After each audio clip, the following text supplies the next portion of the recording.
an Iranian attack on Israel directly on Israel. When it comes to this attack on Israel, how did you find it? What's going on in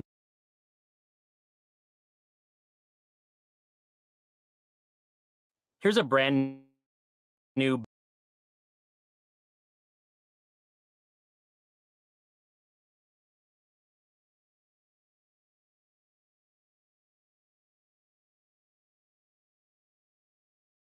the mind of Iranian government? Israel provoked this attack. Mr. Netanyahu spent the last 35 years hoping to embroil the United States in support of a war between Israel and Iran. Israel cannot attack Iran without American help.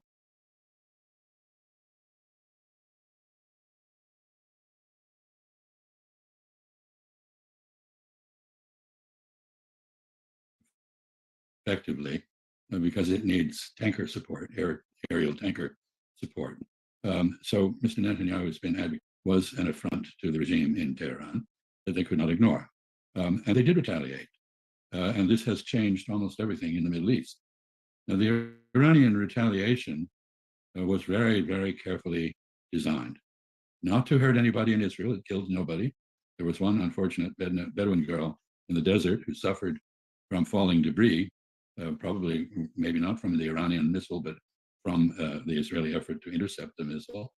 In any event, that is tragic. But Iran struck only military targets, and it did it in a very deliberate way. It gave everybody 72 hours notice that it was going to mount an attack. It informed the United States that it was not going to attack the US. It also warned the Gulf Arab states that if they cooperated in the defense of Israel, they would themselves become the target. And all of this, well, the attack itself, it took 4 or 5 hours for the drones that were fired from Iran to cross neighboring countries and reach Israel. Their purpose was not to cause any damage, but to engage the Israeli defense systems and basically paralyze them by overloading them, while also exploring the locations of radars and anti-missile defense systems for future use if that was required. The drones were followed by cruise missiles fired at a time to reach Israel at the same moment that the drones did. And finally, there was follow-up with ballistic missiles, not the most advanced missiles that Iran has, but interestingly, apparently sufficiently good to strike 2 air bases and an intelligence headquarters.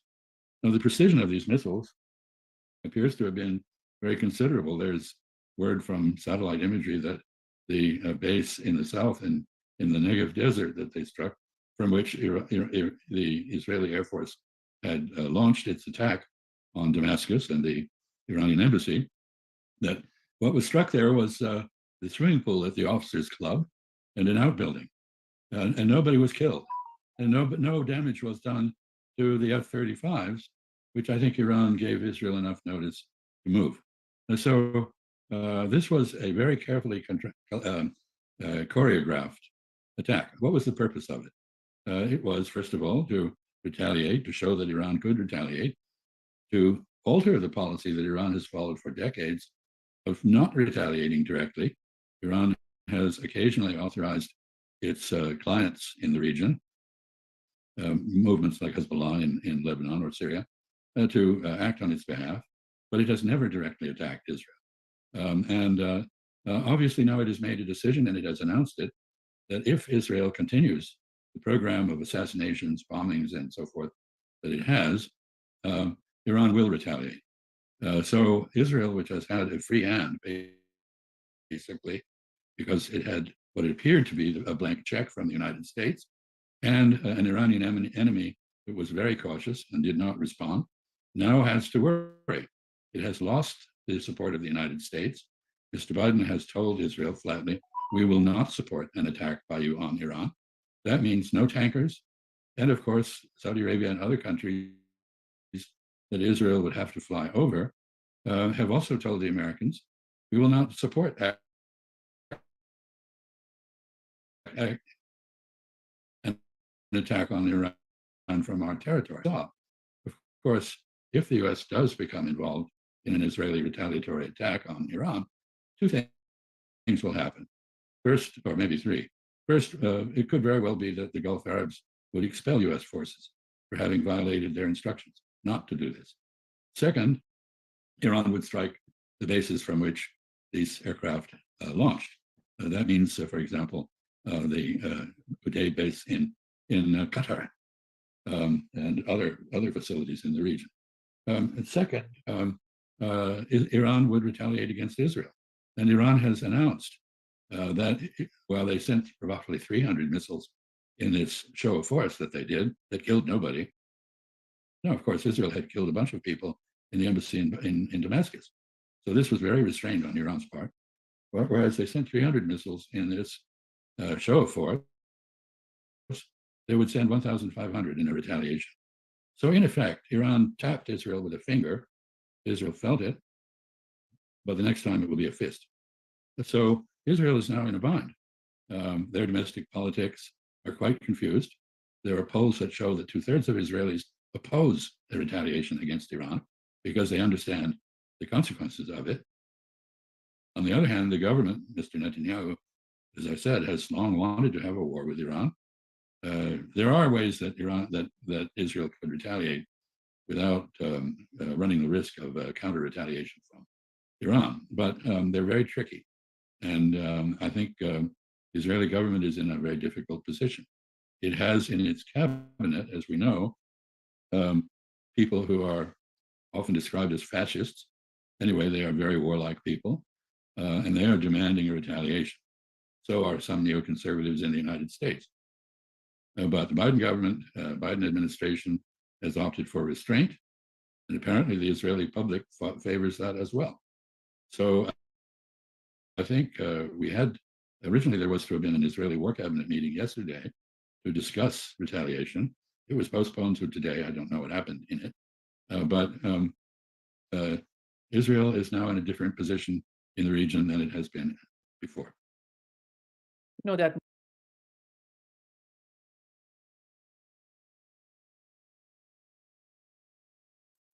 Hello, everyone. Hello.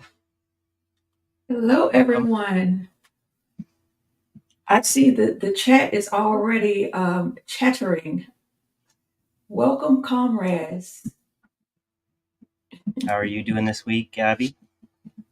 I'm doing great. I graduated from my leadership program, so that was on my birthday, so that was cool. Okay. And I'm gearing up for my summer program with my kids, I shouldn't call them kids, my young adults.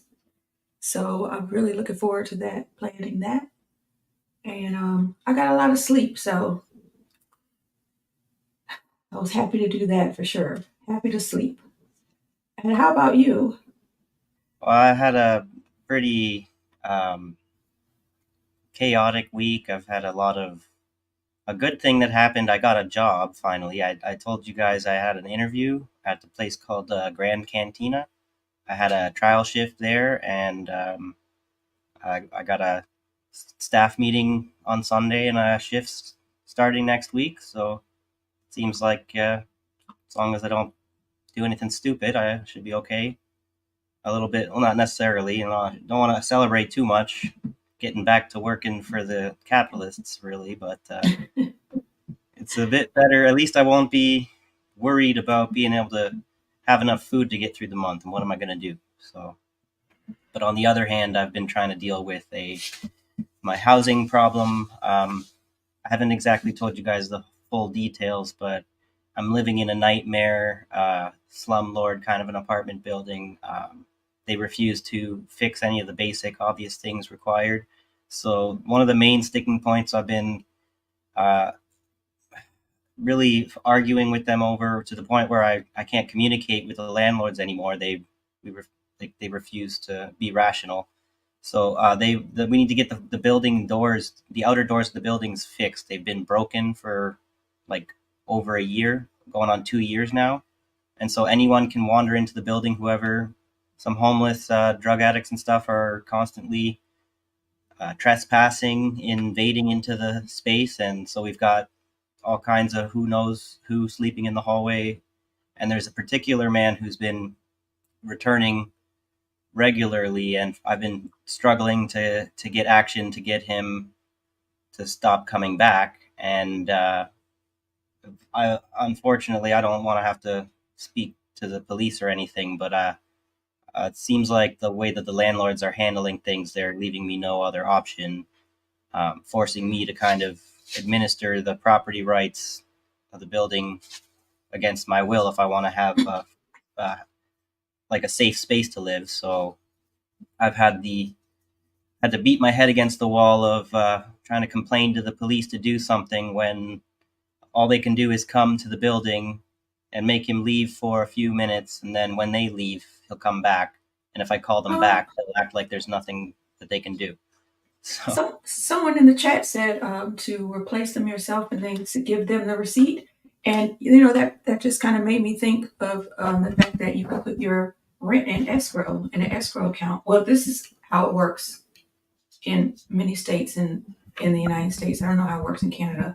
But as long as you put your rent in an escrow account, they cannot evict you, because when they take you to eviction court, and you have to explain why you're not giving them the rent, you show the eviction court that you were able to pay and willing, but you were just waiting for this problem to be solved.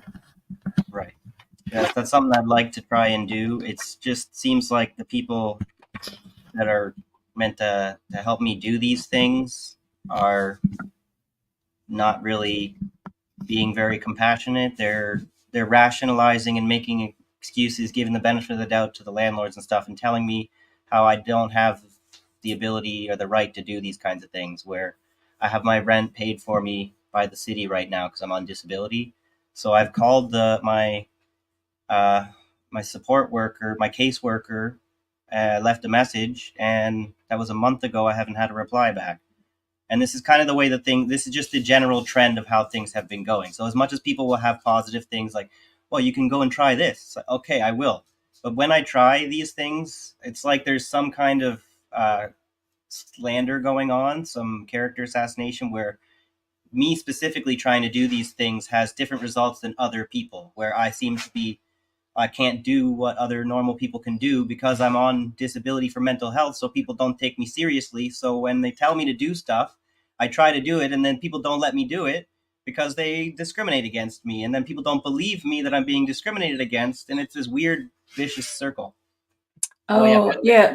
Doctor, I don't know if you're seeing the chats, but Dr. Nick Riviera made some good points. You went too fast. I was going to ask to see the doggy. Yeah, she was. That's his new dog, you guys. Whining at the door. So I got a lot of things going on all at once, but then I had my neighbor upstairs was trying to get rid of this thing, and then so I said, if I get the job, I can take the dog.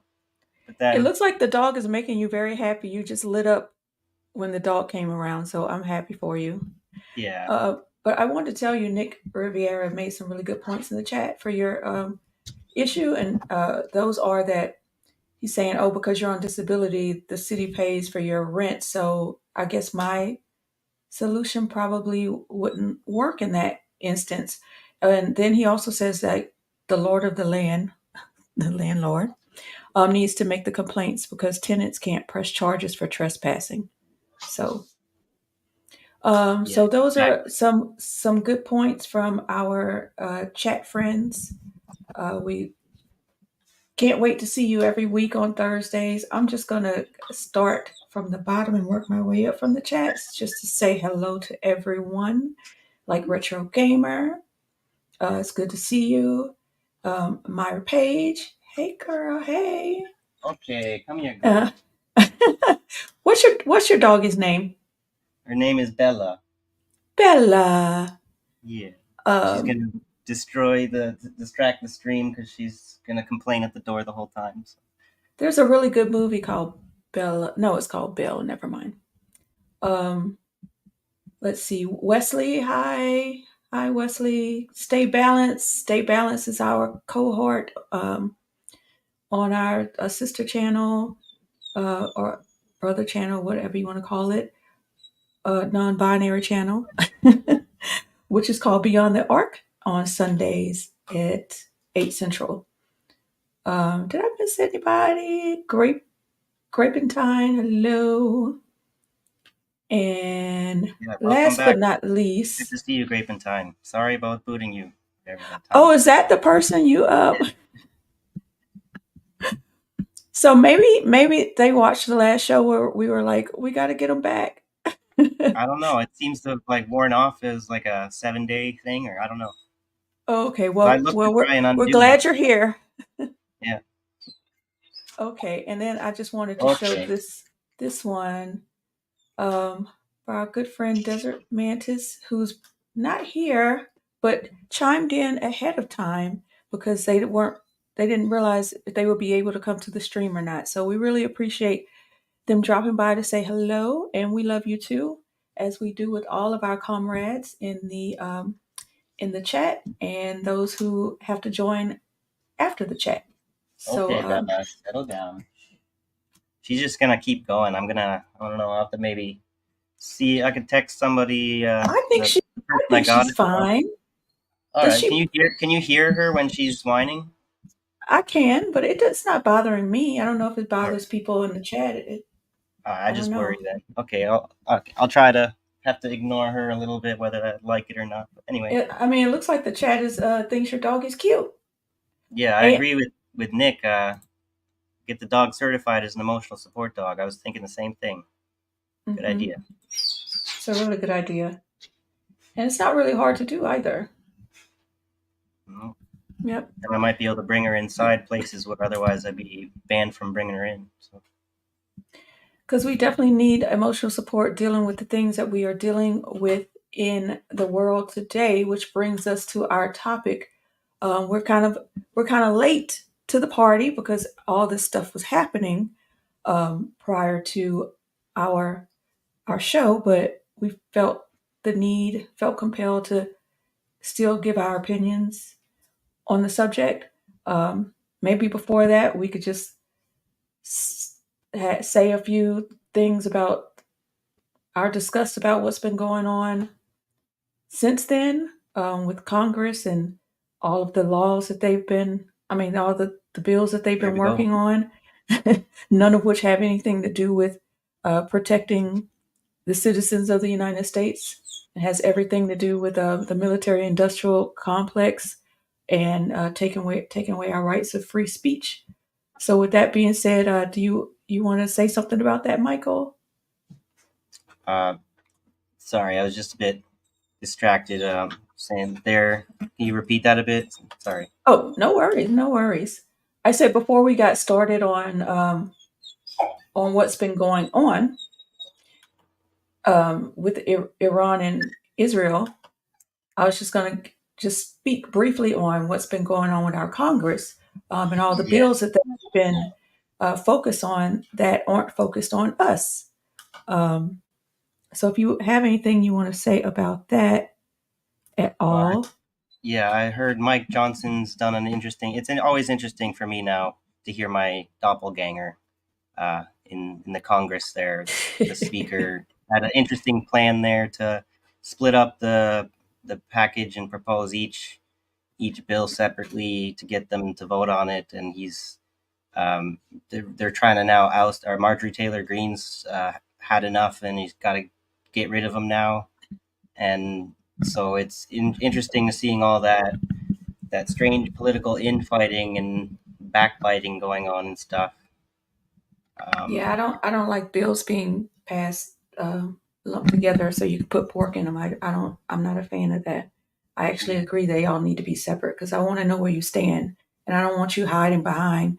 Well, I did that because we needed to get this to the American people. We couldn't get it unless we voted yes on this other extremely horrible policy and plan that yeah, is in place. So it's a um, sleazy tactic. it's a sleazy tactic.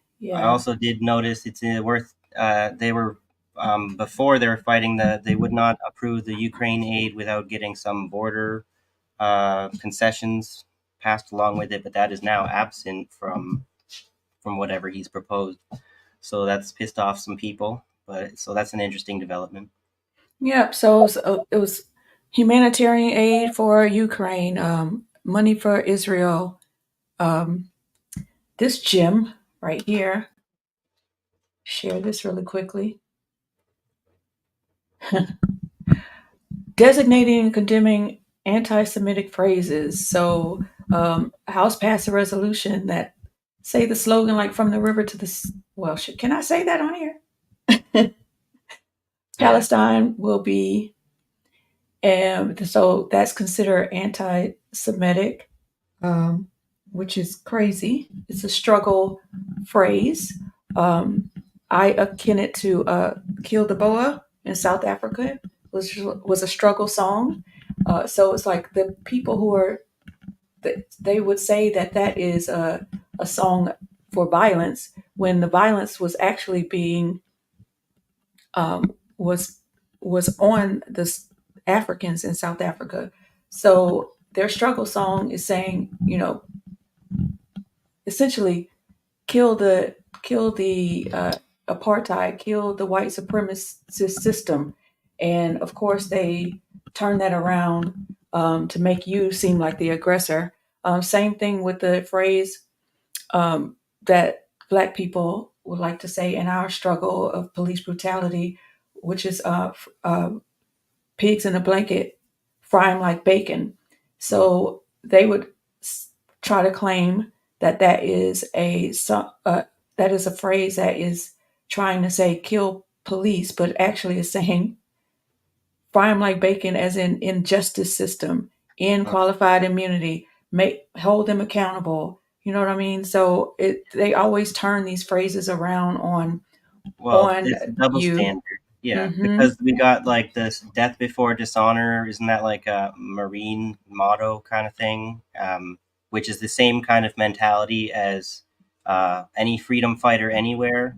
Since their lack of sovereignty is a dishonor, so the fight for freedom is applying the mentality of death before dishonor. And then the American revolution, like way back in the day, there's the slogans were give me liberty or give me death, but then that's not allowed for other types of nations.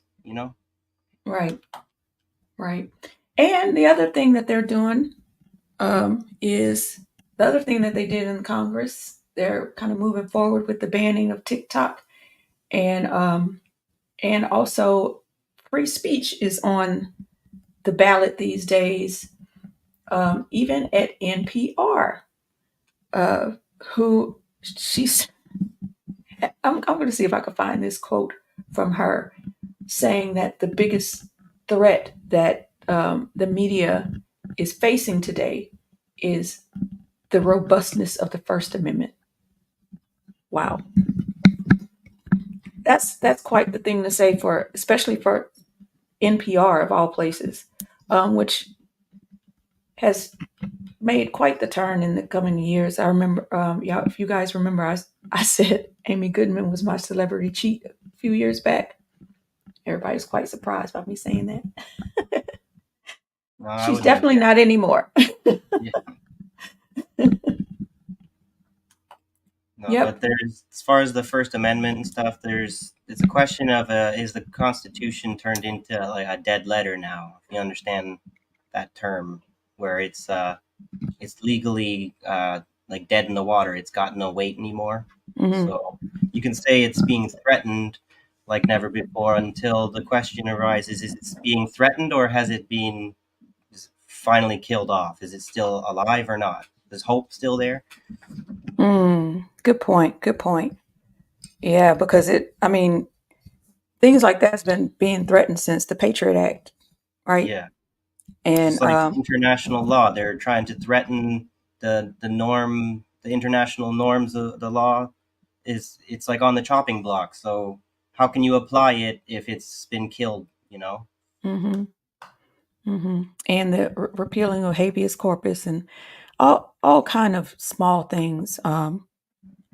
Well, they're not small, but they're done in the dark, Yeah.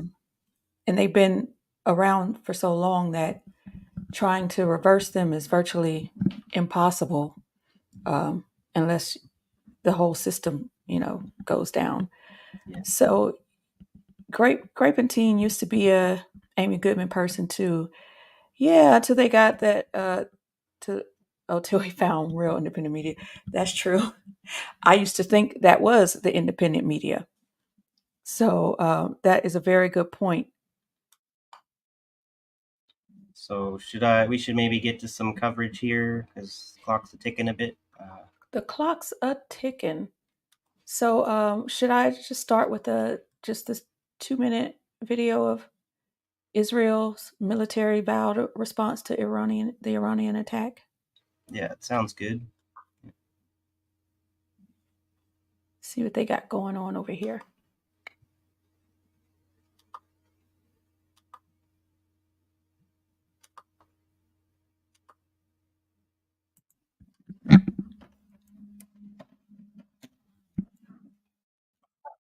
No sound.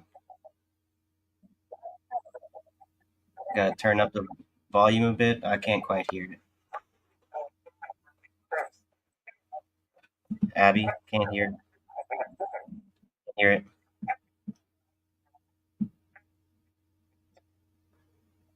I don't know why it's so quiet. Why is I could that hear you, always? but not very much.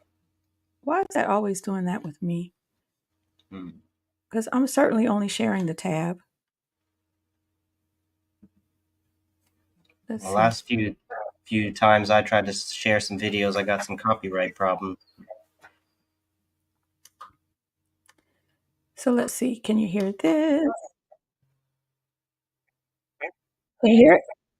Not really. I just barely. I'm not sure if the audience is having the same problem. Okay. Well, basically, We the can gist still read is the Sorry. gist is they were kind of showing some of the Iranian missiles,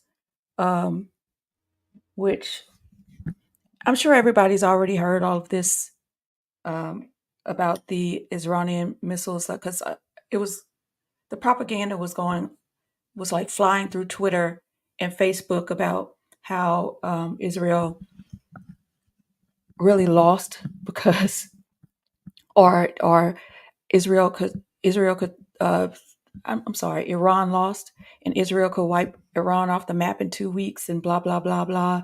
They shot off so many missiles and only 5 got through. That was the propaganda, when in actuality that was the plan for Israel to confuse the dome. I saw this comment earlier that I want to show. I thought it was kind of funny.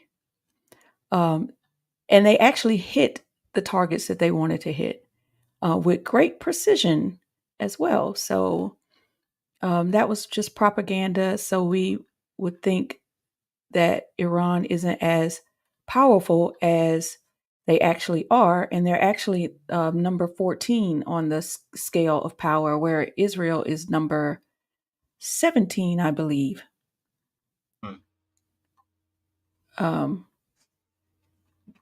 I can't find it. Someone called it a paper dome. Yeah. I thought that was funny. I don't know who called it a iron colander. That was funny. Yeah, I can't find them. It's too many chats now. And by the way, I have no idea who Scott and Nima is. Yeah, Nima was the interviewer of the video we opened with. Nima okay. Al-Khorshid. Okay, thank you. Yeah, from the Dialogue Works podcast, if you guys wanted to check it out. Okay. I thought Scott Ritter had done a podcast this morning or something. Well, I guess that's what they were talking about. I'm guessing that the Scott that you're referring to is Scott Ritter, and I'm guessing that they're speaking of an interview that probably Nima did with Scott, and maybe apparently Scott was speaking to Nima maybe in some kind of condescending way that he doesn't speak to other people. And if I had to guess a little farther, I'd say it's because Nima seems like like a pacifist, a peace talks promoter and advocate, and Scott's kind of not necessarily a warmonger, but like a military man who's been trained to kill, kind of thing. So, yeah, like that's my big concern with Cornel West. It's like Okay, I'm going to table that. He did an interview with Abby Phillips, and it made my skin crawl. It was just maybe we could review it next week. I mean, it's going to be old news by next week, but it is worth looking at, so you can see the tactics of the mainstream media, um, and how they try to dismantle anything you have to say that doesn't go with the mainstream media's talking points and the things that they need to convey to make you feel how you're supposed to feel. But anyway, I digress. Yeah. So then I'll show this next. Then, in response to Iran's very successful strike on Israel, I don't know if anybody's seen this, but I thought it was pretty funny. So apparently, I guess maybe BB in the U.S. came up with this really crazy idea where the U.S. would try to talk to Iran in private and get Iran to agree to a symbolic strike by Israel, so we could dead the issue and move on, because Israel knows that they cannot win with Iran, and neither can the U.S. Like, Iran is they can't fly over there. I mean, where are they gonna refuel, and how are they gonna get there? How are they gonna get over their airways? They can't go by water, because they're gonna get sunk before they even get to the land. It's like Iran's in a really good position. Strategic, like defensively, like what the Basically, Americans and the Israelis are trying to do when they're calling for a war with Iran and China, and it doesn't really make much sense tactically because it's such a difficult at thing to all. do. It's like trying to invade Russia by going through the Arctic. It's like the worst idea ever. But some people get in their minds like, oh, this is a challenge for me. If I can overcome it, it'll prove to the world I'm a genius. Or you'll prove to everybody how much of an idiot you are by destroying the empire, which I think is more Right. likely. I mean, it's like the only reason the U.S. is so like, because of where our land strategically. That's why we're so protected. That's pretty much the only reason. And Iran has a similar um, setup, so I don't see where they're going with this. And they need to leave Iran alone, because they don't. Well, What's the term? They don't come to play. So apparently CJ was berating Abby for that interview, I guess. So got to watch that. That would probably be really funny, because CJ is the type of person, he likes to look at body language, not just what comes out of your mouth. I'm not really a good body language person. So I would love to hear what his critiques were on that. And Rondo says Scott Ritter describes the Iranian missile tech quite, I forget how to put, succinctly? succinctly. Succinctly. Yeah. Yeah, I also found Electronic Intifada, John Elmer. He's a good analyst for covering this sort of thing, to tell you like about the weaponry of the different players involved. And I have a video I can maybe show you where they kind of cover the different types of missiles that Iran has in their arsenal and what range they have and stuff like that. So. Yeah, I actually did watch something like that, Rondo and Michael, which is why I kind of understood why they sent all of those missiles, because Israel couldn't really keep up with the radar system to shoot all of those missiles down, and the missiles that they sent are like their old missiles. That's not even the they have, what are they called? Sonic missiles. Yeah, They have a lot hypersonic, of hypersonic missiles in their arsenal. which is what they probably. I don't know what I heard they have two weapons that they have not used yet that they might use, but then they said if you guys don't respect our warnings, we'll maybe have to use one of our our other unused weapons next time. And I'm guessing they're talking about the hypersonic missiles, because I don't know what else they could be talking about. So. I'm not sure. I would assume maybe those because it's my understanding that the U.S. doesn't even have any of those yet. Well, they couldn't even stop the regular Right. missiles. So this is and I thought from what I heard, the hypersonic can hit its target within 3 seconds. So that sounds crazy fast. Very fast because these other ones came with like 14 seconds or something like that, right? I don't know. It was something under a minute. Yeah. Well, And it they took had like 5 hours to get there or whatever. They're shooting these slower rockets, and these drones and stuff. 72 hours notice. So Yeah. it's not like you didn't have time to prepare. Yeah. Oh, And thank then you. My friend loves my new glasses. Thank you. I remember you guys, I went from 2 pair of broken glasses.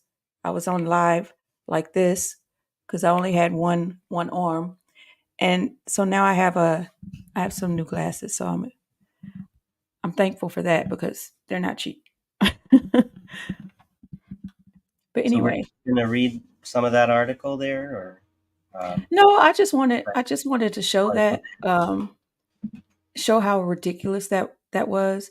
Uh, I'll let you go for a moment, and then we'll come back to me. I kind of wanted to talk about the history of Iran, um, just so we could all like look at that together and see where the Iran conflicts have come from in that region. So I'll let you go ahead and go first, and we can sure. come back to me. Yeah. I think I maybe got distracted and I didn't quite finish making my highlights, but I'll just kind of read a little bit from this anyway. This article came out today, so this is basically the most up to date you can get on what's come out about this, unless you want to double check right now. But Israel delays response on Iran's offensive for the second time. Israel considered conducting a retaliatory strike against Iran on Monday night, but eventually decided to postpone it. 5 Israeli and American sources told Axios. There's the gangsters at work. And that's because of their religious holiday, correct? Potentially, although much like they're talking about their actions in Gaza had something to do with Ramadan, and then we're kind of not really sure how much that measured up, like what happened measured up to what they said was going to happen. I feel you can't really trust anything anyone's saying right now because it's all propaganda. So, but anyway, let me just read a bit here. The Israeli War Cabinet on Monday considered giving the Israeli army the go-ahead for a strike against Iran, but later that night, a decision was made not to go through with it for operational reasons, according to 2 Israeli officials. We are not sure why and how close it was to an actual attack, a U.S. official said. Second U.S. official confirmed Israel told the Joe Biden administration on Monday that it decided to wait. This is the second time that a decision on Israel's retaliation has been postponed since Saturday, according to Axios. Israeli public broadcaster Khan said on Thursday that Israeli Prime Minister Benjamin Netanyahu, after discussions with U.S. President Joe Biden, decided not to proceed with prearranged plans for retaliatory strikes on Iran. That's the funny thing about this, too. You'd think that they sit there, they do all these plans daily, every single day. They got military strategists. You would have thought that if anything like this happened, they don't need to sit there and talk about what are we going to do next. They should already have an immediate response already planned out. But then I guess they have to. It's interesting as far as the question of is the tail wagging the dog, because when you talk about Israel being the tail that wags the dog of America, then is this an instance where the dog managed to tell the tail what to do instead of the other way around? So diplomatic sensitivities came into play. A senior Israeli official told Khan, speaking on condition of anonymity. Adding to this uncertainty, ABC News on Thursday cited a senior U.S. official suggesting that Tel Aviv is unlikely to attack Iran until after the major Jewish holiday of Passover ends on 30th of April. So, excuse me. What I'm struck by when I think of this, what would be a reason to wait for this kind of thing is there's financial activity that's kind of like the markets sort of revolve around these holidays. If you think about how Christmas is like a big like economic boost. So if they're going to do something like a major war decision, it would have effects on the markets. So they may want to delay the timing to go with a boost or a slump in economic activity that's kind of meant to happen anyway. So that's just a little thought that I just had that thought might be worth sharing. I'm just gonna finish this last paragraph here, and then we can move on, discuss or whatever. So Israeli officials have confirmed that the decision to respond to the Iranian retaliatory attack has been made, and that the only question is when and how, while reports indicate differences in positions of Israel's war cabinet members on a counterattack. So that's, yeah, good enough. I can stop there for now. So thoughts on that?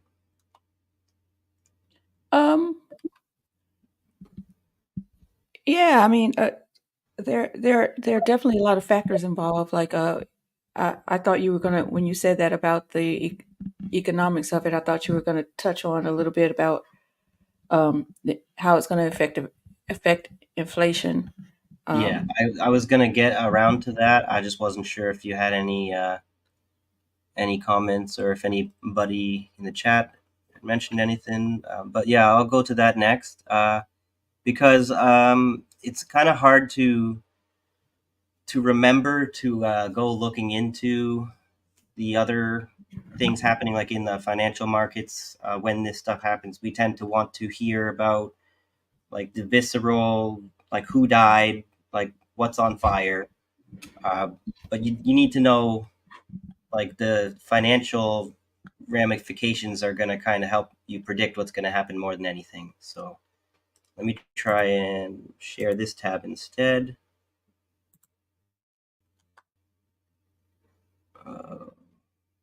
What happened here? There we go. Okay. So I'd like to share more with this stuff, but because these guys like to paywall everything, I can't really. So I'll just sort of share these headlines briefly. Iran's attack on Israel sparks sell-off in Iranian currency and stocks. This was 4 days ago. Then we'll go to this next one. So this one says, Israeli assets sell off as traders position for Iran retaliation. Stocks, dollar bonds drop most worldwide before Israel weekend. Iran has vowed retaliation for a strike in Damascus on Monday. This was April 4th, before the strike happened. This was like 10 days ago or 14 days ago, 2 weeks. So then I'll just share this one. It says, Iran, Israel fears sink stocks as traders rush to gold, treasury bonds. So treasuries, gold, and the U.S. dollar all rallied Friday, while the Denver stock market hedges spiked. This was from April 12th, 2024. So 6 days ago. Reports that Israel is bracing for an imminent attack by Iran sparked a scramble for safety across markets on Friday, inspiring traders to dump stocks in favor of treasury bonds, gold, and the US dollar. The sell-off was initially driven by a report in the Wall Street Journal that said Israel was bracing for an Iranian strike that could arrive as soon as Friday or Saturday. It bore a strong resemblance to the market reaction on April 4th, which caused stocks to plunge in afternoon trading on a similar warning from Israel. So now we've got this. There was a sell-off on the 4th, sell-off on the 12th. It's probably going to be another sell-off because we're talking about the fear of another retaliation strike. So you see how the contagion to the markets is like, it's kind of hard to predict, but then not necessarily. When once the situation starts to spiral out of control, it gets to be pretty easy to predict that it's unlikely to stop spiraling out of control. So then I'll kind of go to this other tab here. This was from February 11th, 2024. So Israel was downgraded. Let me just make this a bit bigger. Israel had its credit rating downgraded. So they they ready to bond spree to pay for the war against Hamas. And then when you look at this particular graph here, this looks like a textbook case of what you call a bull trap, where a bear trap is more like something down here where it looks like there's not going to be much activity, so people don't really want to invest. But this bull trap makes it look like it's going to take off again. But what tends to happen historically is a crash, and a bunch of investors get caught in this when it looks like they're going to make up astronomical amounts of money, whatever. They make a big bet and they lose it all. So if I can't get access to the more modern graphs and stuff, but because this is from February, so it would be interesting to see what the graph looks like now, but I'd have to pay for it. Everything's behind a paywall. So, but there's some other things just to look at these graphs briefly. Israel heavily relies on local market for borrowing needs. So war bill will push government debt sales to highest since pandemic. So they're going to go into debt to pay things off, which will spark a recession kind of thing. And then this graph is interesting too. Israel has contained this year's rise in borrowing costs, says shekel bond yield now at similar levels to U.S. treasuries. So you So I said don't they're really know selling. how to understand all this to explain it all to you like a financial guru. Sorry, go Oh, ahead. you said they're selling Israel bonds right now. Is that what you said? Just Yeah, want to to make pay sure. for the war. Yeah, basically, yeah, a lot of investors, greedy investors, would be thinking rather than worry about whether it's a genocide or not, they're going to ask themselves if it's a good investment to buy Israeli bonds or American treasury bonds right now. And I think so. As far as they're talking about how we're narrowly going to avoid a recession, or we're going to have a soft landing or something like that. When it comes to the geopolitical tensions put at risk these things, and everybody knows that. The interest rates are set to drop. So let me try and make sure I get this right. I wrote it down because it's a little confusing for everybody. So when the bond prices go up, which is what they're doing right now, the interest rates drop, and then the inflation goes up. And then when inflation goes up, the bond prices fall, and the interest rates go up. So the interest rates are all about to go down now. Okay, the bond prices are going up, and they're just told everybody we just kicked off inflation. You don't have to worry about it. Okay, everybody. But it looks to me like what the markets are telling us: inflation's about to go right back up because they can't stop themselves from going to war. What they want is to go to war with Iran. So what they want is for inflation to go up. So then, then in interest rates that they've been telling everybody that they have to get down because the interest rates are too high, are going to cause a recession. Well, those interest rates are going to come right back up because when inflation rises, interest rates rise. And so, look at the bond markets and understand, like this, not necessarily. It's all so complicated, or whatever. Don't take this as financial advice or whatever, right? But it would be interesting to see if maybe my prediction here is correct. So. You know what? I'd be interested to. I'm trying to Google it to see if Google stocks, if anything happened to their stocks after they fired their workers. So I don't know if you guys have heard about this. But today, so there was a sit-in from Google employees, who are not boycotting, but they're protesting for solidarity with Palestine, because they staged a sit-in at the CEO's office in New York and in where was it, California, over a project called Project Nimbus, and it's a cloud contract with Israel's government. And so today they finally went in and arrested them. So 28 Google employees got arrested today. Let me share that, just the headline,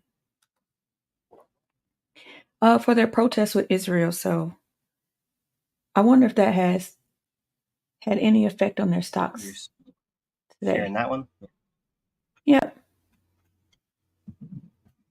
Yep. 28 fired. And Yeah, I well, think they're put on usually leave they'd for maybe 10 have to days. fire more. Yeah. I think for it Well, to affect their stock price, they'd have to fire like 1,000. well, I mean, for public opinion affects stock prices as well. That's true. But most of the people that own the stock probably are Zionists anyway. So Right. And so let yes, me stay see. balanced. Yes, stay balanced. Those Google employees definitely put their income on the line. They Not sure just their did. And current then, income, but their future income. Where because by doing this, they might get blacklisted and have difficulty finding future employment. there's some other, and then these students, they put their careers on the line as well. I'm going to try to play this. I'm going to hope you can hear it. Share my tab.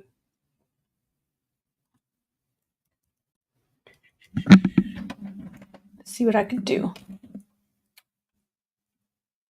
Okay. Fingers crossed.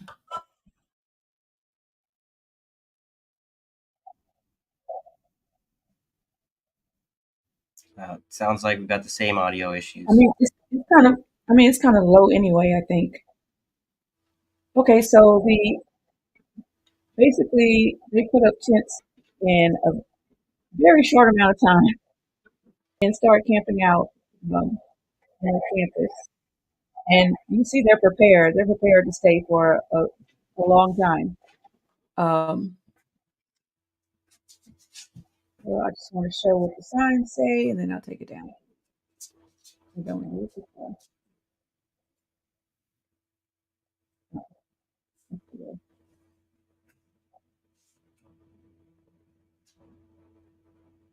So, they're jeopardizing their ability to get a job after they graduate. Some of them, here you go, so you can see the signs. I mean, some of them are jeopardizing getting suspended or expelled. So Yeah. this is, we have Although to, on the other hand, in a support. counterintuitive sense, they might get hired because they demonstrated their integrity by an employer who sees it the other way. I hope being on the right side of history, you don't get recognized for that until it's way in the past. Yeah. So it's like maybe for the next 5 years it'll cost them a job, but then in the next 10 years it'll get them jobs. So. Yep. I just want to take a minute to say hey to our Twitter friends because I know they don't really talk in the chat as much. They're kind of shy, but I wanted to acknowledge that we know that you're there and you're listening, and we appreciate you as well. Yeah, thank you. I think we get more viewership on Twitter than we do on YouTube, so that is what it is, I guess. So before I go into the history of Iran,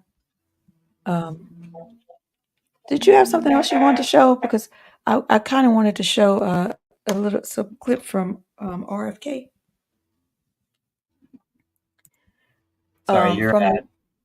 So can you say that again? You glitched. Oh, that's because I had to put my earplugs back in. I'm having a problem with my my speakers on my Mac.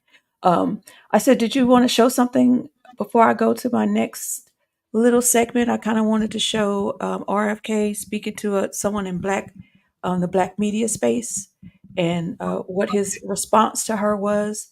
It's a short clip, and then I wanted to kind of just talk about him a little bit, and then move on. So. Well, I was thinking I wanted to share a video. The last video I had shared was a former Assistant Secretary of Defense. Then I wanted to also show a former Mossad official being interviewed by Sky News. So it's like a 17-minute thing. So I'll just show you a few minutes, and we don't need to hate watch too much. But I think it's important to see what the Israelis are saying about because the title of the video is well, here, let me share it. Striking Iran's nuclear facilities on the table, says ex-Mossad official. So I'll let him speak for himself, and then we'll see what we have to say about it. Zohar, I just want to get your assessment and analysis of the events of last weekend. What you thought when it happened, and did Israel know it was coming? First of all, yes, we know. In this case, not like in October 7, our intelligence community, basically the Mossad and the military intelligence, have done a superb job. There is also cooperation, of course, with our colleagues, the American intelligence community, and it seems to me that we gave an early warning, very similar to what happened with the American intelligence community before the war with Ukraine. And we share most of the public over here that they will get ready and will know what's about to face. And in this case, the answer is yes. It's a milestone, strategic event. The first time ever that the Iranian from their soil attacking directly more than 300 what we call air breather, that's mean ballistic missiles, UAVs, cruise missiles, democratic country, that they don't have any border with us. And it seems to me that the Iranian this time revealed the truth phrases that they are very dangerous entity. That if God forbid one day they will have a military nuclear capability, imagine to yourself what will happen to the free world. What have you learned from this event? That they have no red lines. They wanted to kill as much Israeli as they can. Thank God for the outstanding cutting edge technology that we and the Americans have. Yeah, sorry, just going to pause it briefly. He said they want to kill as many Israelis as they possibly can. What did we hear in the beginning, the opening video? He said that there was not a single person died in that strike, that there was one Not person one. injured. And they did not Yeah. want to kill anyone. They just wanted to show their military might to say, do not play with us, because if we have to, we will defend ourselves and we are capable. But you see, that's what we talked about before, the turning around of the projecting of who you are onto other people. It's just classic, and it's getting That so old. psychological, that transference, that, yeah. So, and then he also said, thank God we have this amazing miracle technology to defend ourselves with. Yeah, thank God that you've got that technology that didn't really work, right? The paper dome, as someone in the chat said. Yeah. But It let's certainly keep wasn't playing. a Thunderdome. Let's keep watching, and then we'll move on because we're time's a going. So That have the ability to intercept almost everything over here. By the way, huge operation, shoulder to shoulder of the free democratic countries in the world that came and stood by to protect the states of Israel and to help us to protect the states of Israel. Of course, the Americans, the Brits, France, some Arab countries over here in the region, and our outstanding Air Force that is flying F-35s, F-16s. It was great in that way. There are those who say this was all just theatrics. Iran gave plenty of warning to regional countries, to the Americans, that everybody knew it was going to happen, and also that there were the defenses, that they prepared everyone. So therefore, they just did this as a part of theatrics. What do you think? It's like people claiming that October 7th, the Hamas didn't mean to rape and to kill children. They actually did it. The fact that we blew it in October 7th doesn't mean that they didn't mean to do it. Very similar to the Iranian. The fact that this time that we've been ready and have done, as I said before, a superb job doesn't mean that the Iranian didn't mean to kill as much Israeli as they can. In a way, it's absurd.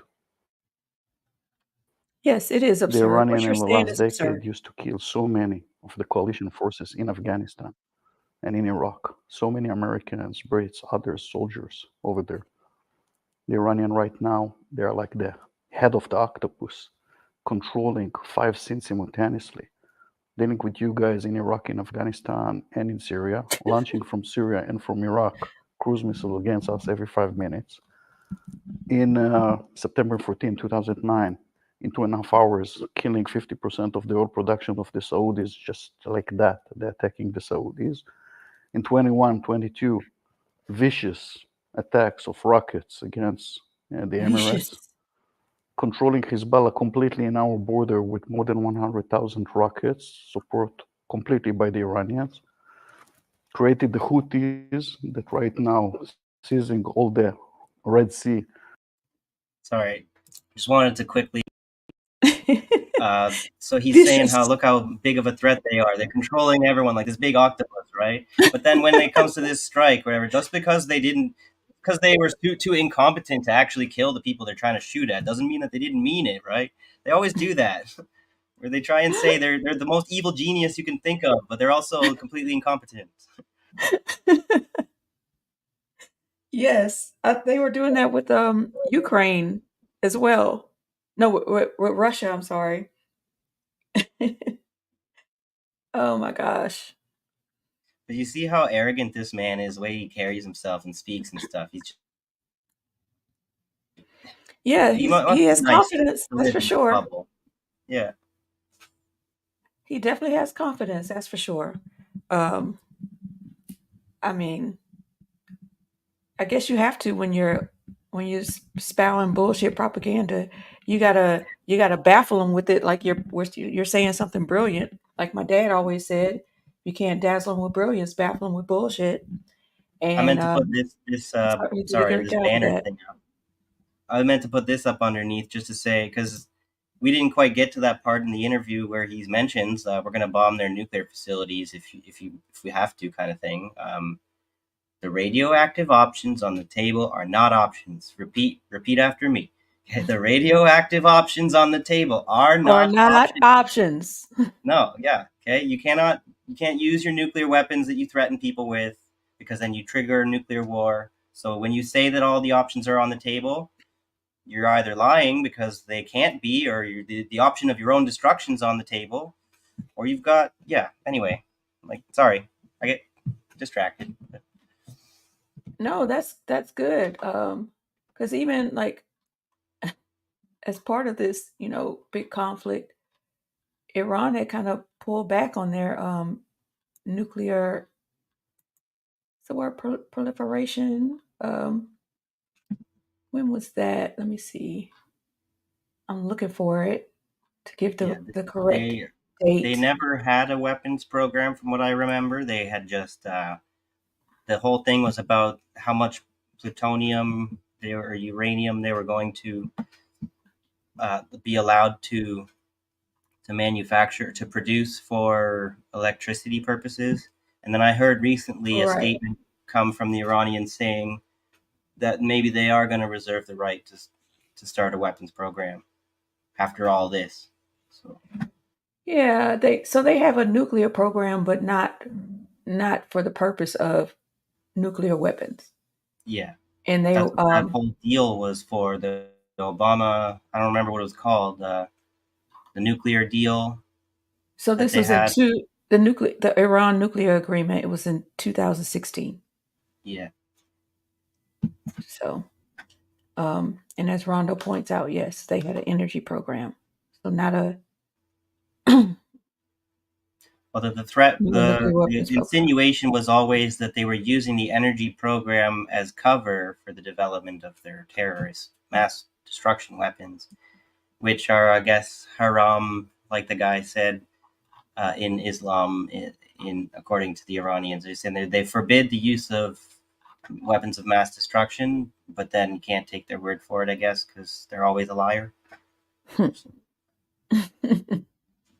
They're the liar. There goes that projection again. Yeah. The people with thousands of nukes tell you that the people who don't have any nukes are going to eventually one day get 1 or 2 nukes, and that'll be the end of the world. And that'll be the Because end of the what they world. did, not what we did in response. Right. The who said, I'm trying to remember, someone said Hamas was going to genocide Israel if if they didn't stop them now, Hamas was going to genocide Israel. And I'm like, how can you say that when you're actually the genociders right now? Yeah. We have to genocide you because if we don't, eventually you'll genocide us. That's the logic. But even if you try and give them the benefit, try and play that scenario out. Really, okay, sure. How long would that take? Do they have the capacity to do that even if they wanted to? Okay, Hamas would need like 2 centuries to develop the ability. Maybe that's being rude. Maybe they would need like 100 years to be able to do something like that. But anyways, What is his name? Yay, my wine's here. Thank you. What is that? The black guy. Scott? No, Tim something. Who said we have to fight the Russians over there because if we don't bring the fight to them, they're going to bring the fight to us. What is his name? Tim Black? No, not Tim Black. He's Oh, a black commentator. different. Tim Scott. Tim Scott. I don't Tim know that. Scott. He was running for president. Oh, okay. Okay. Thank you. Yeah, Tim Scott. All right, you're distracting me now. You got to get out. Okay, a little bit. Get out. Thank you, guys. So anyway, I'm going to go ahead and with all that being said, since we mentioned Tim Black, he's in the black media space. He's a huge Cornel West supporter, by the way. But that's not who I'm about to show in the black media space. I'm about to show you Vicky Dillard. If I can. Are you gonna share yours? Oh, I'm sorry. Sorry. No. I got confused. Like she threw me off. So I'm trying to like. Yeah. Yes, thank you. Yeah. Appreciate you. All right. Well, the guy that we just played, or whatever. This is the type of person that RFK is very happy to be in bed with, and so I appreciate this video. Really exposes the anti-democratic nature of his bid for presidency. You know. Right. Exactly. Rondo. That's so. I'm not even putting that on the screen.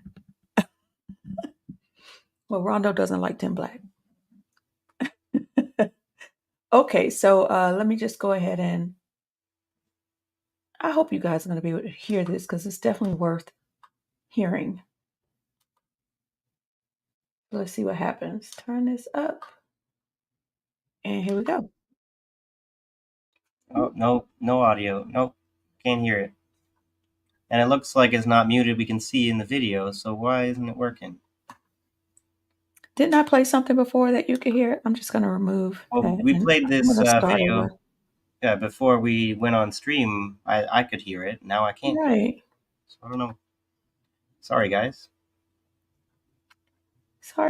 My also share the audio is on. So let's see if it works again.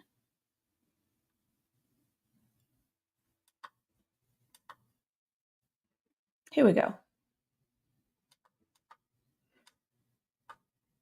And when it comes down to this notion of ceasefire, which is absolutely nothing at all, and your extraordinary and misguided defense of Israel, it is a serious problem. I want you to understand that whatever you decide to do, whoever it is that's backing you, and whatever your thought process, and no matter what you think about it, you're supposed to represent the people. And the majority of the people are telling you, no matter what you think about Israel, we said no. And we want to hear you say what we say in the majority. So whatever you individually think should not take precedent over the majority of us. And especially when you see folk like us talk, that should hold greater weight because of our unique position. So I don't think my job is to do what people want me to do. I've never believed that. If that's the kind of leader that people want, then they should not vote for me. I'm going to do what I think is right. And everything I do, everything I've done throughout my career has shown that. And when it comes, so What does that? Why do What they does like that mean saying that? then? What? Yeah, you. Well, like, why do they say that so much? I hear him and Hillary and other people. If you don't, uh, if you don't like me, you don't vote for me, kind of thing. Like, Who else said that? Oh, sorry. Marion Marion Williamson. yeah, But like to to just be blatant about it, like you're supposed to be the people who vote for you. You're supposed to do what they ask you to do, yeah. and to just blatantly say, "I'm going to do what I think is right." Well, Thurgood Marshall said Uh, that about interpreting the law. Um, but I sure hate to. I am not comparing this man to Thurgood Marshall at all. I was just trying to play devil's advocate for a moment. Um, but that's about interpreting the law. That is not about doing what is um, right and what the people want. well, I would say RFK probably knows full well he's not going to be winning any presidency. He's just in it to be a distraction and a person to siphon off votes from any other third party candidate that might actually be a threat to the duopoly. So these are the kinds of comments that reveal that he doesn't intend to win to begin with. And if he does, he doesn't intend to be anything other than a fascist. Because he just told you right to your face, like, I'll do whatever the fuck I want when I get power. Yes, he did. So I did. I also wanted to play this. I hope it's short. Let me see. I think it's a short clip of that kind of explains why he wants to do what he wants to do as opposed to doing what the people want him to do. And of course, it all stems around capitalism. Yeah. But let me see if I could cue that up for us. How is that comment? It seems designed to me to drive people towards Trump specifically, almost because they're trying to go to RFK as some kind of alternative to Biden, and then RFK says something like that, then they're gonna say, well, then fuck it, whatever. I guess Trump's the only way to go. But that doesn't make sense because there are countless videos of Trump saying that he stands with Israel, that Biden is weak on the conflict, and he stands with Israel. He'll get this done way quicker than what Biden's doing. So what does that mean? Yeah, I don't know. When we all know what Netanyahu's purpose is, so if you're going to get it done quicker, how? Yeah, But I he's always so thought. vague, I suspect that what's going to happen is they're using Biden to initiate the situation that cannot be salvaged, which they always do. They get the incumbent president to start the war. That the other president, while they're being running for election, they'll say, "I'll be the peace guy. Vote for me." And then once the war is started and the peace is impossible to achieve, then he says, "Well, I would have had Well, peace, I would have, but but I guess I gotta wrap yeah, up this mistake that I have to deal with this bullshit that these other people left for me." yes. Now I have to carry this through, Yeah. which is a very good point that I want to touch on after I go through the history of Iran. I really want to touch on that point because that's kind of the game they play, right? The political theater that they play. So we're going to touch on that. But before we do that, let me go ahead and share my screen again and just show you what his stance is. Let's see. Okay. Ever since I had to restart my sharing, this thing's kind of acting crazy. Yeah. So bear with me, folks. It looks like I was gonna say that little blurb at the top was like half cut off, but I wasn't sure what it Yeah, was. Yeah. yeah, I because guess you it's weren't trying to show that. Sorry. yeah, no, it's that's part of the acting crazy that it's doing. Stay Balanced says that oh, that's not Stay Balanced. Stay Balanced says it's a hustle. Great point, Michael. It definitely is a hustle. It's that wrestling match hustle. Yeah. That's hustles on top of hustles inside of hustles, you know? It's the ratchet effect hustle. It's the I'm just going to reverse everything that the previous president did hustle, all kind of stuff. But we'll get into that. But before we do, let's see what um, RFK's agenda is with his protection of Israel. And Israel is critical. And the reason it's critical is because it's a bulwark for us in the Mideast. It's almost like having an aircraft carrier in the Mideast. It's our oldest ally. It's been our ally for 75 years. It has been an incredible ally for us in terms of the technology, the exchange. And, and building the Iron Dome, which we paid a lot for, has also taught us enormously about how to defend ourselves at home from missiles. So those military expenditures are all going 75%.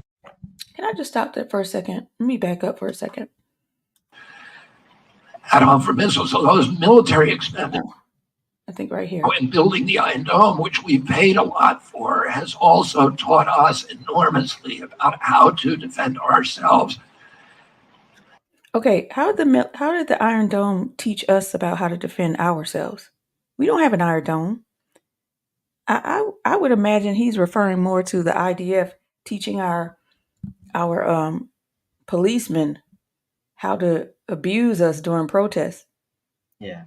I At don't really most, think I he's would talking. say, to give him a bit of the benefit of the doubt, he's maybe saying like by their AI systems, like learning through practice, maybe our AI systems can employ the data that they get from it to build better anti-missile defense systems. I don't know.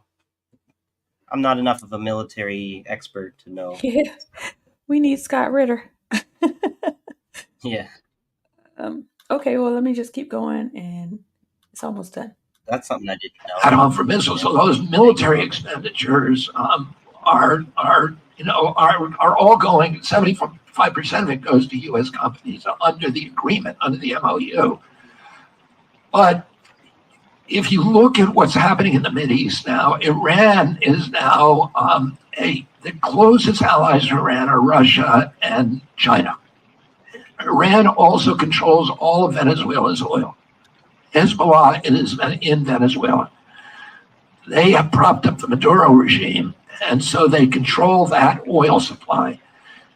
BRICS, Saudi Arabia is now joining BRICS. So those countries will control 90% of the oil in the world. If Israel disappears, the vacuum in the Mideast, which is, Israel is our ambassador, it's our presence, our beachhead in the Mideast, and it gives us ears and eyes in the Mideast. It gives us intelligence. It gives us the capacity to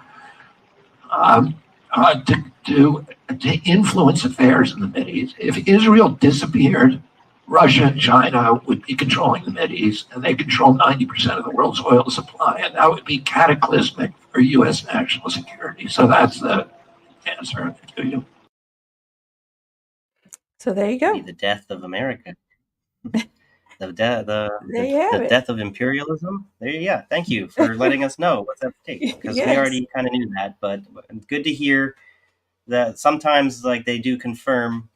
Oh, I don't know where you went there, Abby, but sometimes they confirm like out of the horse's, what do they say? Straight from the horse's mouth. So my my my StreamYard is doing wonky things. I didn't go anywhere. I was still here. yeah, I wasn't sure. I thought you were still there, and I was like, is she frozen or she's yeah, okay. Nope, I was here.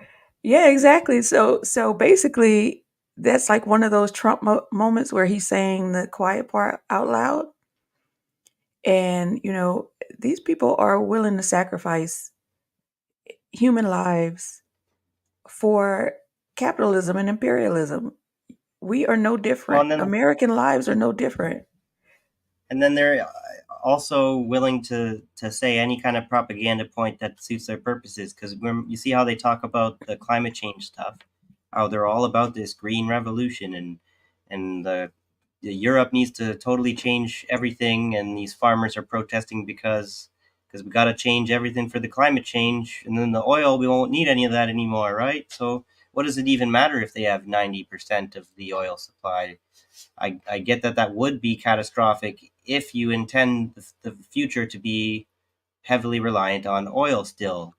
But if 50, 100 years from now, you've properly made the transition that you tell us is necessary to save the world, then that shouldn't be a thing that the Middle East thinks is going to be, if they keep relying on it. And like, if you look actually too, the Saudis But and stuff, their economic plan for 2030 and stuff is to try and transition away from oil. So well, I mean, that's going to take a very long time. yes, So yes, so that doesn't help imperialism and capitalism right at this moment. of course not. So No. right now they're in the now. So they're gearing up for the future, but they still have to, keep hoarding wealth in the meantime. So Yeah. Well, this um, is where a lot of the American oil production's been ramping up and coming back home, and to try and offset the influence of OPEC and stuff like that. right. So are we ready for the history lesson? Are we ding ding ding Yeah, ding we ding? better get to it before we run for 3 hours today. Or Okay, and look, I'm just going to go back in the comments for a minute because I'm going to give a disclaimer. Apparently, some people in the chat participated in a history of Israel versus Israel Palestine in the last couple of days. I'd be interested to see, to get that link. But they said it was extremely biased and biased, of course, towards Israel. So I'm going to try to do this as much justice as I can. If I'm saying something that's a little off-putting please tell me in the chat because we are all learning together. I am no expert on the topic. I am just a life learner like all of you. So here we go. There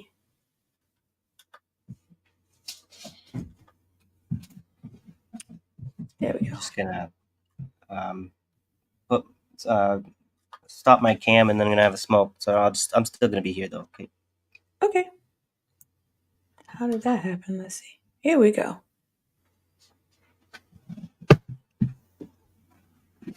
Since he's gone, I wonder if I could do this. Give me one moment in time. There we go. All right.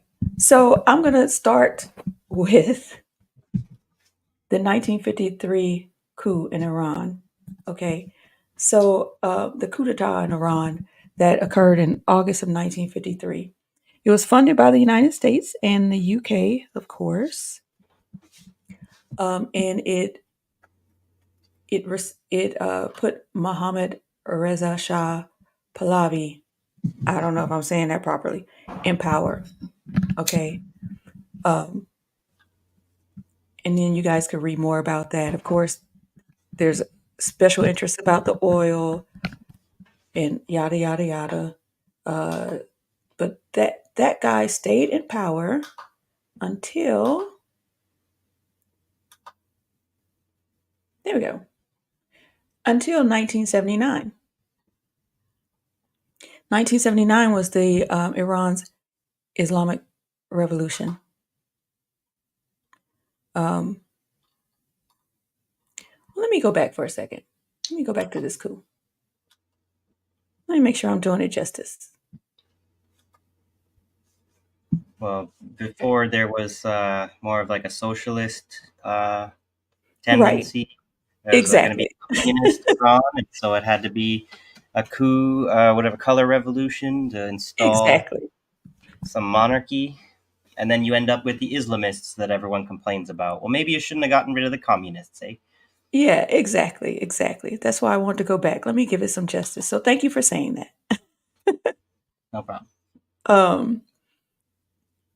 So, I just wanted to also note that that they call a democratically elected leader a dictator for holding office for long periods while completely ignoring installed puppets um, that lead a long reign like Pahlavi, because he was there from 1953 until he got ousted by the revolution in 1979. They would have been perfectly fine with him continuing to be a leader, and And when what's actually he's the dictator.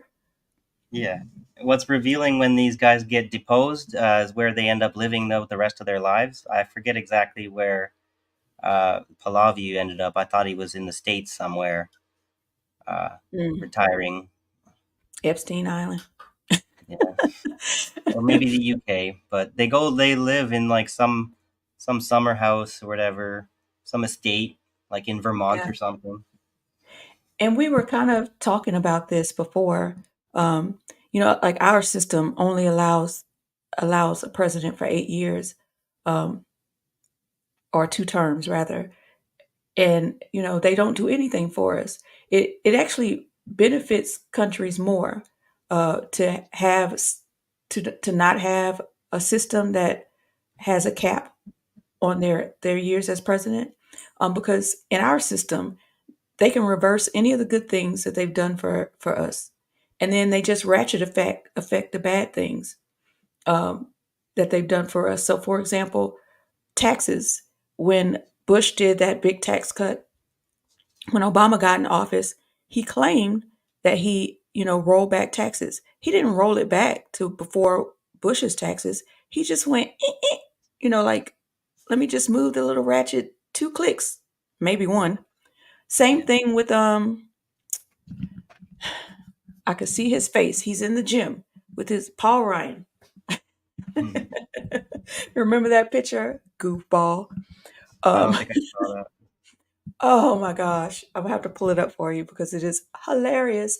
But he had that major tax cut with Trump, and then he retired because he got what he wanted. Then Bush goes into office, and what does Bush do? Oh wait, am I didn't mean Bush. I'm sorry. Um, Biden gets into office, and then Biden touts the fact that he rolled back the Trump tax cuts. He did not. He just went click click, and then took credit for rolling them back. Like he rolled them back completely. And when people aren't paying attention, then they don't know any better. They think he's an awesome, amazing president. Yeah, He's doing so much for us. So, and then when they do really good things for us, when they do good things for us, the next president, all they have to do is just cut it off and say, yeah, we can't do that. We can't do that. And that's another reason why our foreign relations are so bad. Because, like, for example, Putin knows, he said it himself, it kind of really doesn't matter who goes into office next. He said that on Tucker Carlson. I'm paraphrasing. He actually said Biden. Um, did he Biden say would be Biden? better. I Biden think. would be better, yeah, because he knows he's a maniac. Yeah. But all you have to, whatever they claim they're putting into place for foreign relations, these other leaders know once they're gone, all the other president has to do is say, "Yeah, we're not doing that," by Yeah, no executive matter order or what who's in have you. power, the direction of foreign policy stays the same. So that's kind of Right. what he's saying. So hmm And let us all remember Franklin D. Roosevelt. He served 4 terms, pretty much. So people would call him a dictator today, but he served. He was elected those 4 terms, basically because of the social programs he put into place. Right? He implemented union protection, Social Security. He also did the New Deal, to name a few of them. And then after that, Congress changed the law that you could only serve 2 terms. They were like, this white supremacist system cannot sustain this. We need exploitation in place. so I It- think that's a good rule that you guys have, that you can only serve 2 terms and then you're done. I think it'd be better for other countries to have this rule, like maybe Russia kind of thing, but yeah, all in good time. I disagree. I don't think it is. Um, Mm. I don't think it is. And Okay. and just by that example of Roosevelt, he served all those terms because he was actually doing social programs for the people. And well, and I just want to note that the New Deal was purposely and strategically excluded Black people from the New Deal. I just want to make that point Yeah. clear. Well, Um, the New Deal is definitely, for me, is evidence that social democracy is not the right way to go, because it looks like you get what you want, but then as it plays out, you find that you kind of sold out to the capitalist. yeah, I think this is something. So we don't agree on this, and I think this will be a really good discussion for us to have on a topic. Yeah, sounds good. Yeah, So let's good to let's find put something that. to not have. We're not want to be an echo chamber, right? Yeah, yeah. So we should do this one for one of these Thursdays coming up. That would be awesome. Yeah. But anyway, let me keep going. But before I do, I gotta show you. I gotta show you, boy. There he is in all his glory, I see. getting pumped up. Yeah, because I'm not American, I probably miss a lot of these things. Yeah, he's a goofball. um, but yeah, that's who we owe our current tax loopholes and tax rates to. This goofball right here. Well, in But Canada, they just did this thing, or Trudeau just, I guess they just passed this thing about they're raising the capital gains tax a tiny uh, amount. So we should be mm, grateful that the rich have to pay like $8,000 more on tax or something, which they're gonna get back anyway through all their corrupt shit. So yeah, it's pennies. They're. It's all about incremental change and throwing crumbs and throwing and crumbs and and and Poilievre is all about when you vote me in, we're gonna axe that carbon tax. So all they're gonna do is, like you're saying, like the liberals and people, they put in this marginal tax that doesn't even do anything, and then the ratchet effect, the conservatives come in and undo whatever it is they do. So that capital gains tax thing, I'll bet you Poilievre's conservatives will find a way by the end of 4 years to have gotten rid of it. mm, So, whatever. absolutely. Desert Mantis says, and we're glad you were able to come back, Desert Mantis. We missed you. He says that Paul Ryan, he thought that was Trump. Mm. Trump thinks he's Paul Ryan too. So let me go ahead and get back to the subject at hand, and that is the Islamic Revolution. All right. So,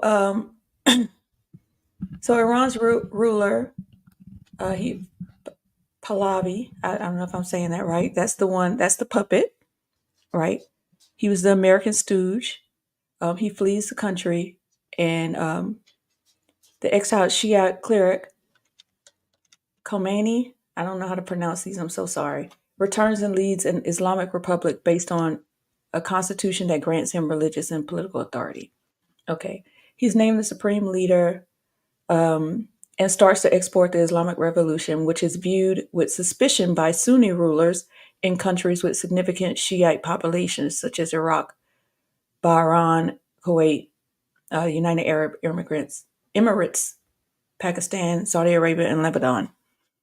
So what we see here is like the geopolitics like drastically changing or change from what a lot of people call Western Asia, and most would call Northern Africa, um, and the white supremacist structure now calls the Middle East. So it's mainly to highlight Israel and separate which was mainly to highlight Israel and separate the region from itself.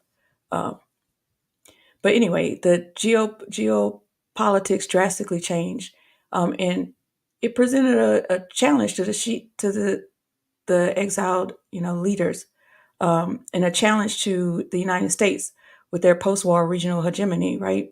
So Iran was one of the major producers of oil at the time, still a major producer of oil, but everything's about the oil over there. Um, And the exile leader, you recognize that he was Shiite, and most of the rulers in the region, all part of the U.S. hegemony and the anti-communist, anti-Russian movements, they're all Sunni. So just keep that in mind. And all these people controlled like the Suez Canal and the Persian Gulf, and they were heavily supported, still are most of them heavily supported by NATO. So the Sunni Muslims, they were pretty excited, as they should be, thinking the tide is going to change, where the Arab elite governments, they didn't want to share the same sentiment, of course. I mean, don't they? I mean, they benefit personally from anti-communist ideology, and they, as do all elites, I would purport, they thrive on power that they accumulate, right? Yeah. So the U.S., in typical fashion, starts sowing religious discourse between the Sunnis and the Shiites, between the Arabs and the non-Arabs, and actually the Iranians are historically they're Persian, so that's important to note. But it's the same thing they do here, and we kind of touched on that before we started the stream, right, Michael? So same thing they do here between black and white, Christian and Muslim, and then I think you kind of mentioned they were even within the Christian religion that was it was like between Protestant and Christian. It's Yeah, always Protestant the Catholic is similar. It seems to me like the Sunni Shia divide in the Muslim world is a lot like the Protestant Catholic divide in the Christian world. And you might yeah. even go so far, like say, like the Haredi, the Orthodox Jews, and the Zionists nowadays. These splits in the monotheistic religions, kind of, they've turned these monotheisms into polytheisms, if you ask me. I mean, well, they did say, oh, they did tell the people of Egypt, oh no, monotheism is the way, but you're gonna pray to these saints now. I'm like, wait, isn't that polytheism anyway? Mm-hmm. Isn't that the same thing? Yeah, well, a hero, if you translate the origin of the word hero, is a demigod. And so the saints are basically turned into the new heroes of the Christian pantheon or whatever. And so they're like the demigods of the Christian whatever hierarchy, you know. Hmm. Did you take Latin? No, I just have a kind of an interest in this stuff. I should probably learn it at one point, but I kind of learn a whole bunch of languages and stuff. But I just like to kind of like learn Latin phrases and stuff, and how they're still around today and stuff. Yes, I could tell. I could definitely tell. So now let's move on to. I'm not going to go through all of these, you guys, because it's a lot, but I can put this link in the chat if you want to look at it.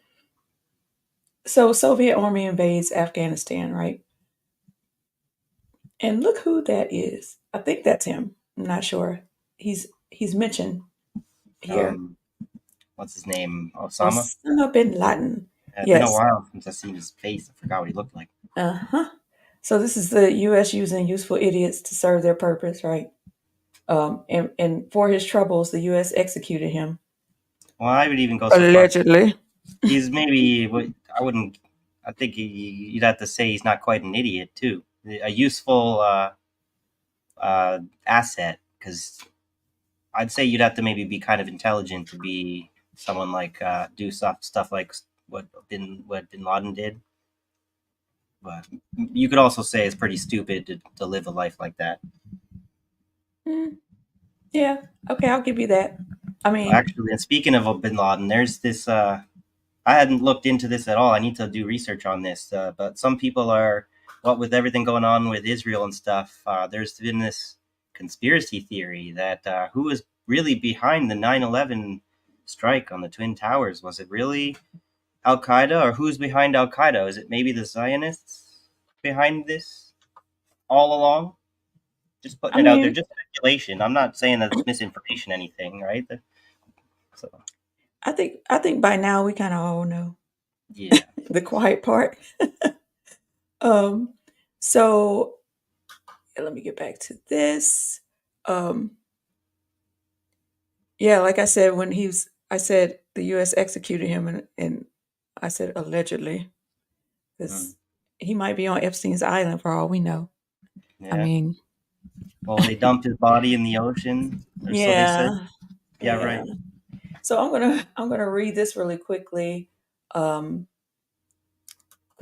Rondo's, oh no, Desert Mantis. If you put up that in the chat, that'd be awesome.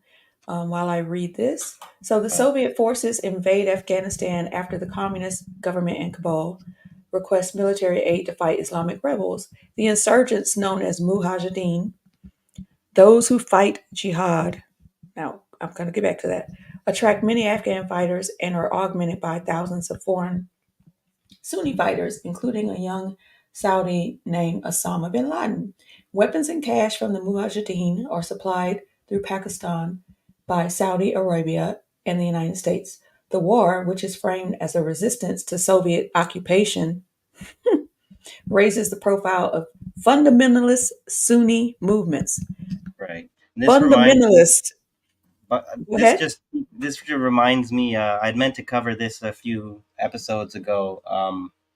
There was a recent deal between the Saudis and the Pakistanis, like $1 billion trade deal signed. So, as far as drug trafficking seems to be coming a lot out of Afghanistan and Pakistan, and arms trading and terrorism seems to be exported from these countries. So, if we're wondering as far as what might be happening, like the Saudis and the Iranians had this bit of a normalization situation going on, arranged by China, but I wonder how much this is not meant to last if you look at what's kind of happening behind the scenes.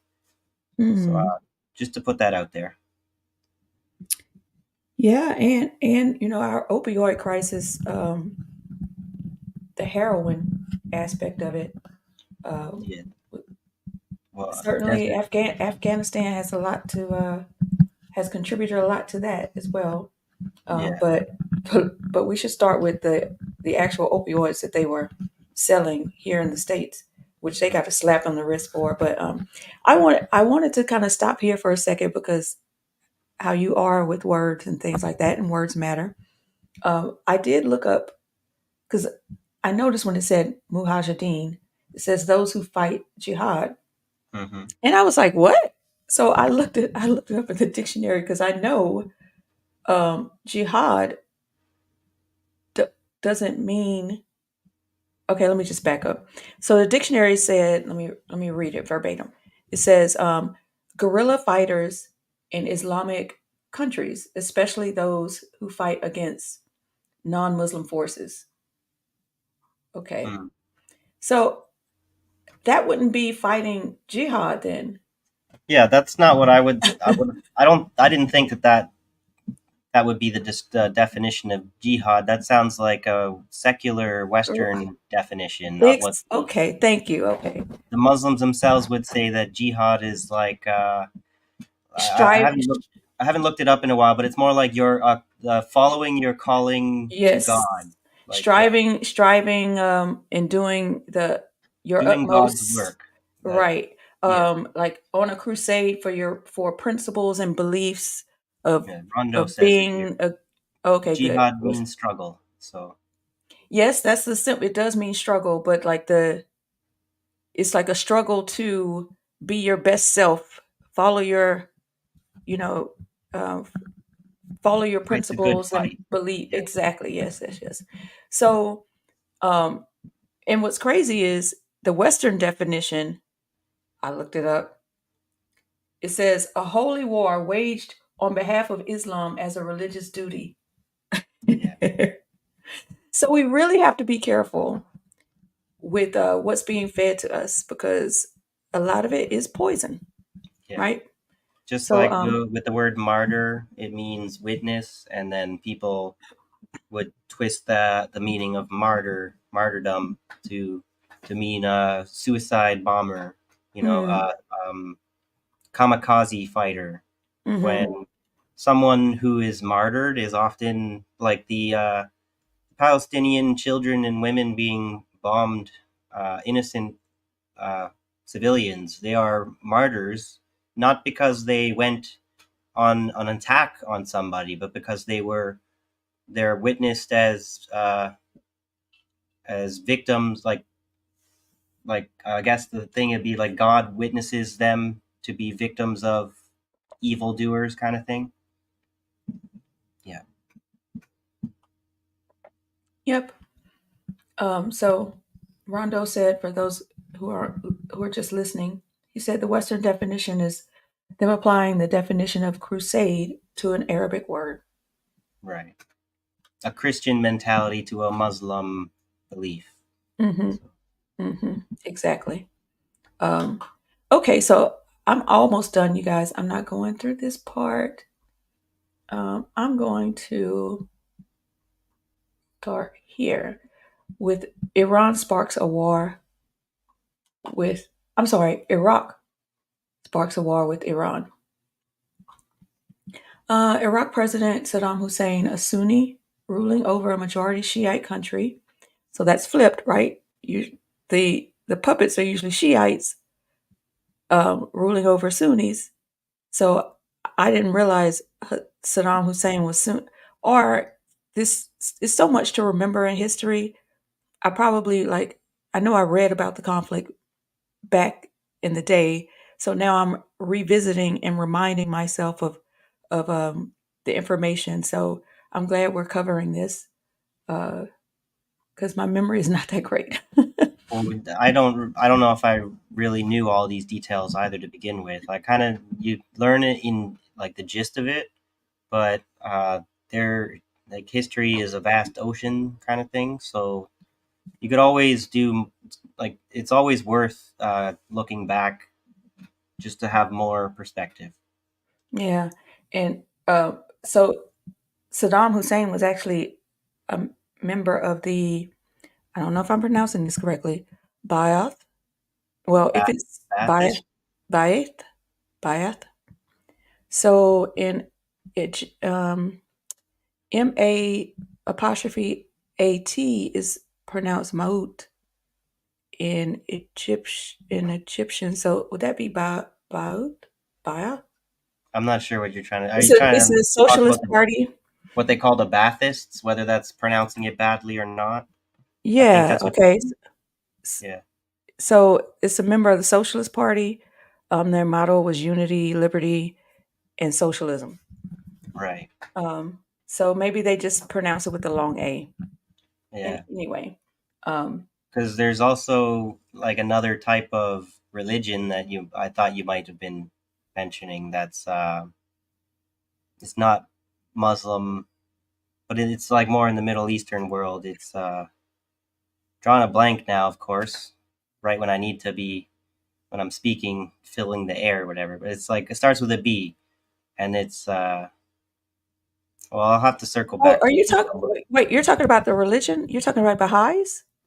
Baha'i, yeah, Baha'i, Yeah, yeah. So that's a different thing. I thought yeah. maybe that's what you were That's saying. a. That maybe Oh, okay. Saddam's the Baha'i guy. No, I thought he was no. Sunni. But yeah, Yeah, no. That's different. That's a religion. Yes. glad we figured that out then. Yeah. I learned a lot about that religion when I was living in North Carolina. Actually, Yeah. I dug deep into their religion because they have a strong belief in science, Right. but they also believe that being homosexual is a abomination. So I couldn't really move any further with them because that's just not that's not Well, my it's belief. That in another system where they've got another prophet that they revere as like a special born like miracle person who knows more than anybody like could ever know and like right, predict the future and that kind of stuff. And this is where it's just more hocus pocus. It's right, right, the atheists have put enough nails in the coffin of these. You haven't quite scientifically answered like how God exists in such a way as to make your predictions of your prophets valid. So you go ahead and start another religion if you want to, but you got to address the atheists first, I'd say. It was more so of I had children I was caring for, and I just wanted to have some community and some type of baseline for their understanding of how to be empathetic towards people and things of that Yeah. nature. So I thought maybe that would be a good place to put them, but I ended up going to the Humanist Society. Right. Well, the thing is that the religions are often considered to have a healthier psychology, kind of like mental health. Religious people in general are considered to have better mental health, but I've been thinking about that, and I think it comes down to altruistic lies, where they know they're not really telling the absolute truth, and it's kind of beside the point for them. Where if it's like the idea of a white lie, where there are, I guess, lies that do harm and then lies that do good in some people's eyes, and then religion is like one of these lies that do plenty of good for everyone. Doesn't matter if God's not real. If you believe in it and it makes you a good person, then it's a good thing to believe in. So Yeah, Rondo in the chat, he seems very versed on the topic, so I'm glad yeah, he's in the chat. And I want to say this because on this particular part where Iraq invades Iran, I was very confused about it because initially the party, this Ba'ath Party, the Socialist Party, they fought against the French mandate for Syria and imperialism and colonialism in general, right? So it has supported the pan-Arab ideology that all states should stick together as one single Arab nation. So it made no sense to me that Saddam Hussein um, it made no sense. Like, why is he in bed with the U.S. and Saudi Arabia to invade Iran? Like, what is your purpose? And Rondo says right here, Saddam was a CIA agent. I mean, asset. Now that would make sense because I can't wrap my head around. And I was trying to look for reasons why. Like, why are you invading Iran? I didn't understand. And right here it says because he was a Sunni, his purpose was he didn't want a Shiite uprising in his country like the Sunnis uprose in Iran. So to tamper that was his reason for invading Iran. That seems very childlike. So I kind of wasn't buying it all the way. It had to be more than that.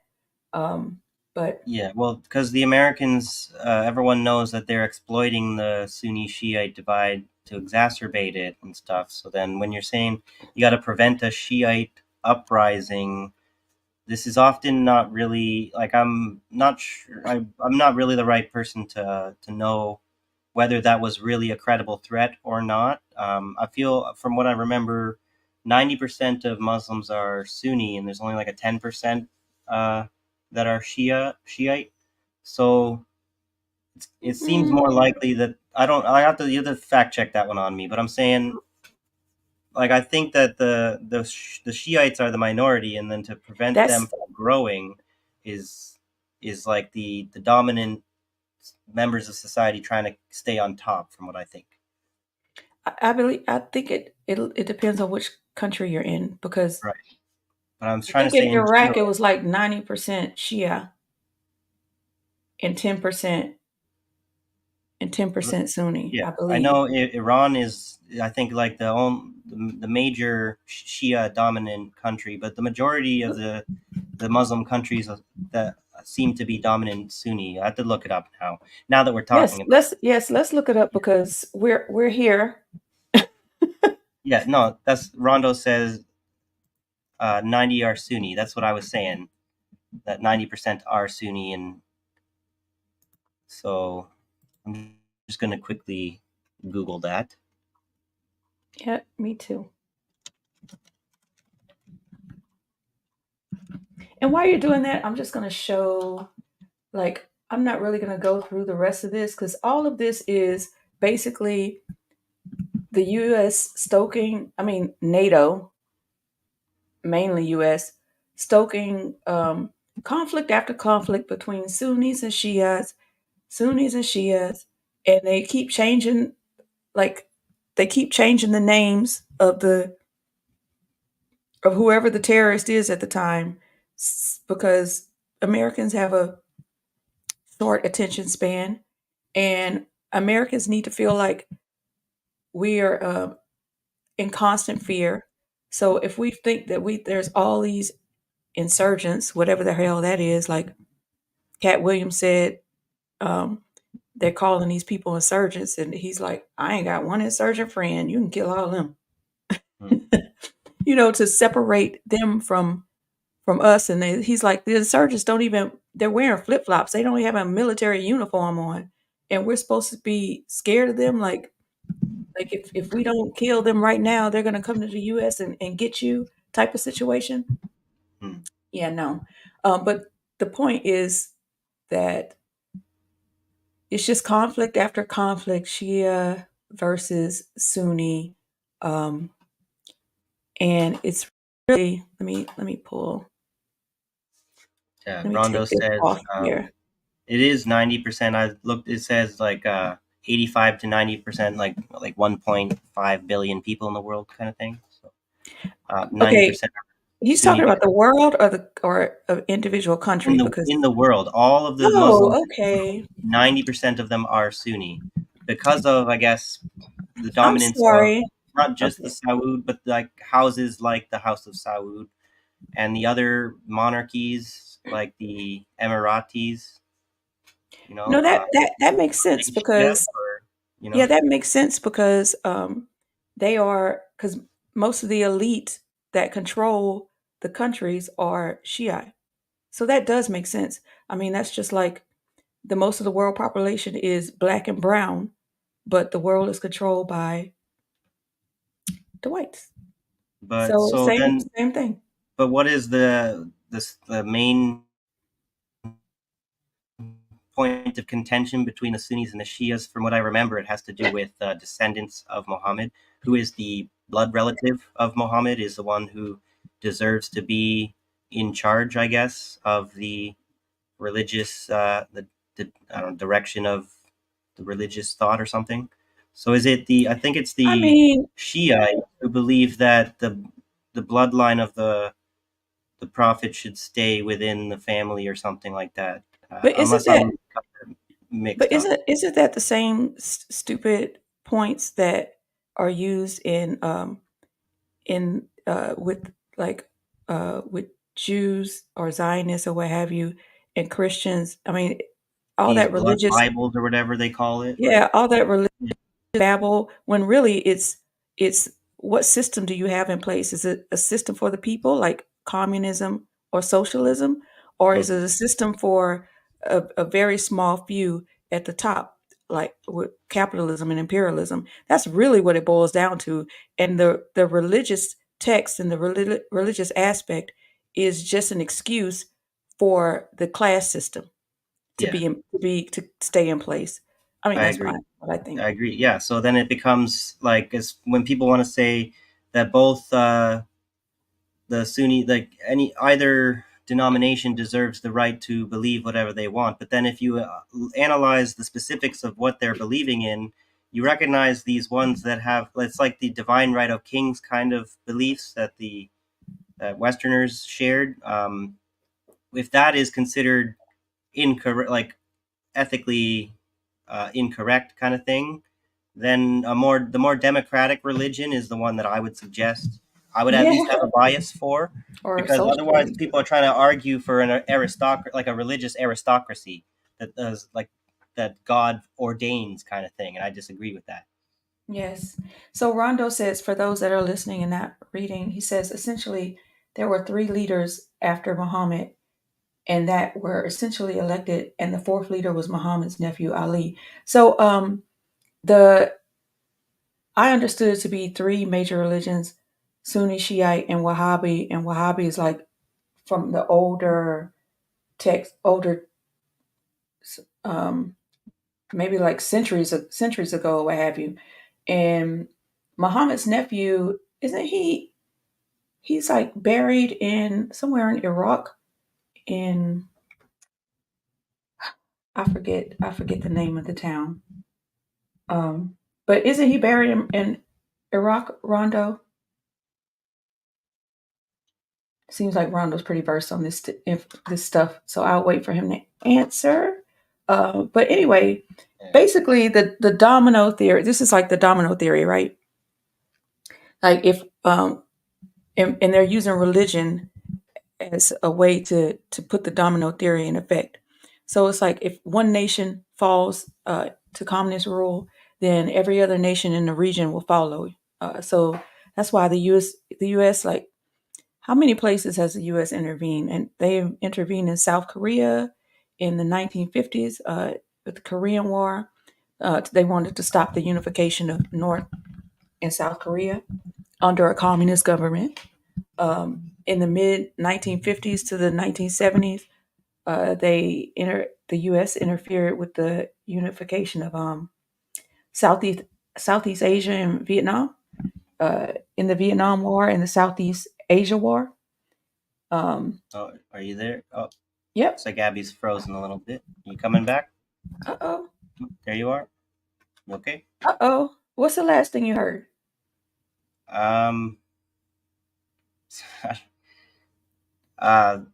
Just drawing a bit of a blank, whatever. That's okay. That's okay. And thank you for the correction, Rondo. You are absolutely correct. Islam is the religion. Sunni and Shia are sects of the religion. You are absolutely correct. And what Wahhabi is also a sect, I believe that, but it's not really practiced as much.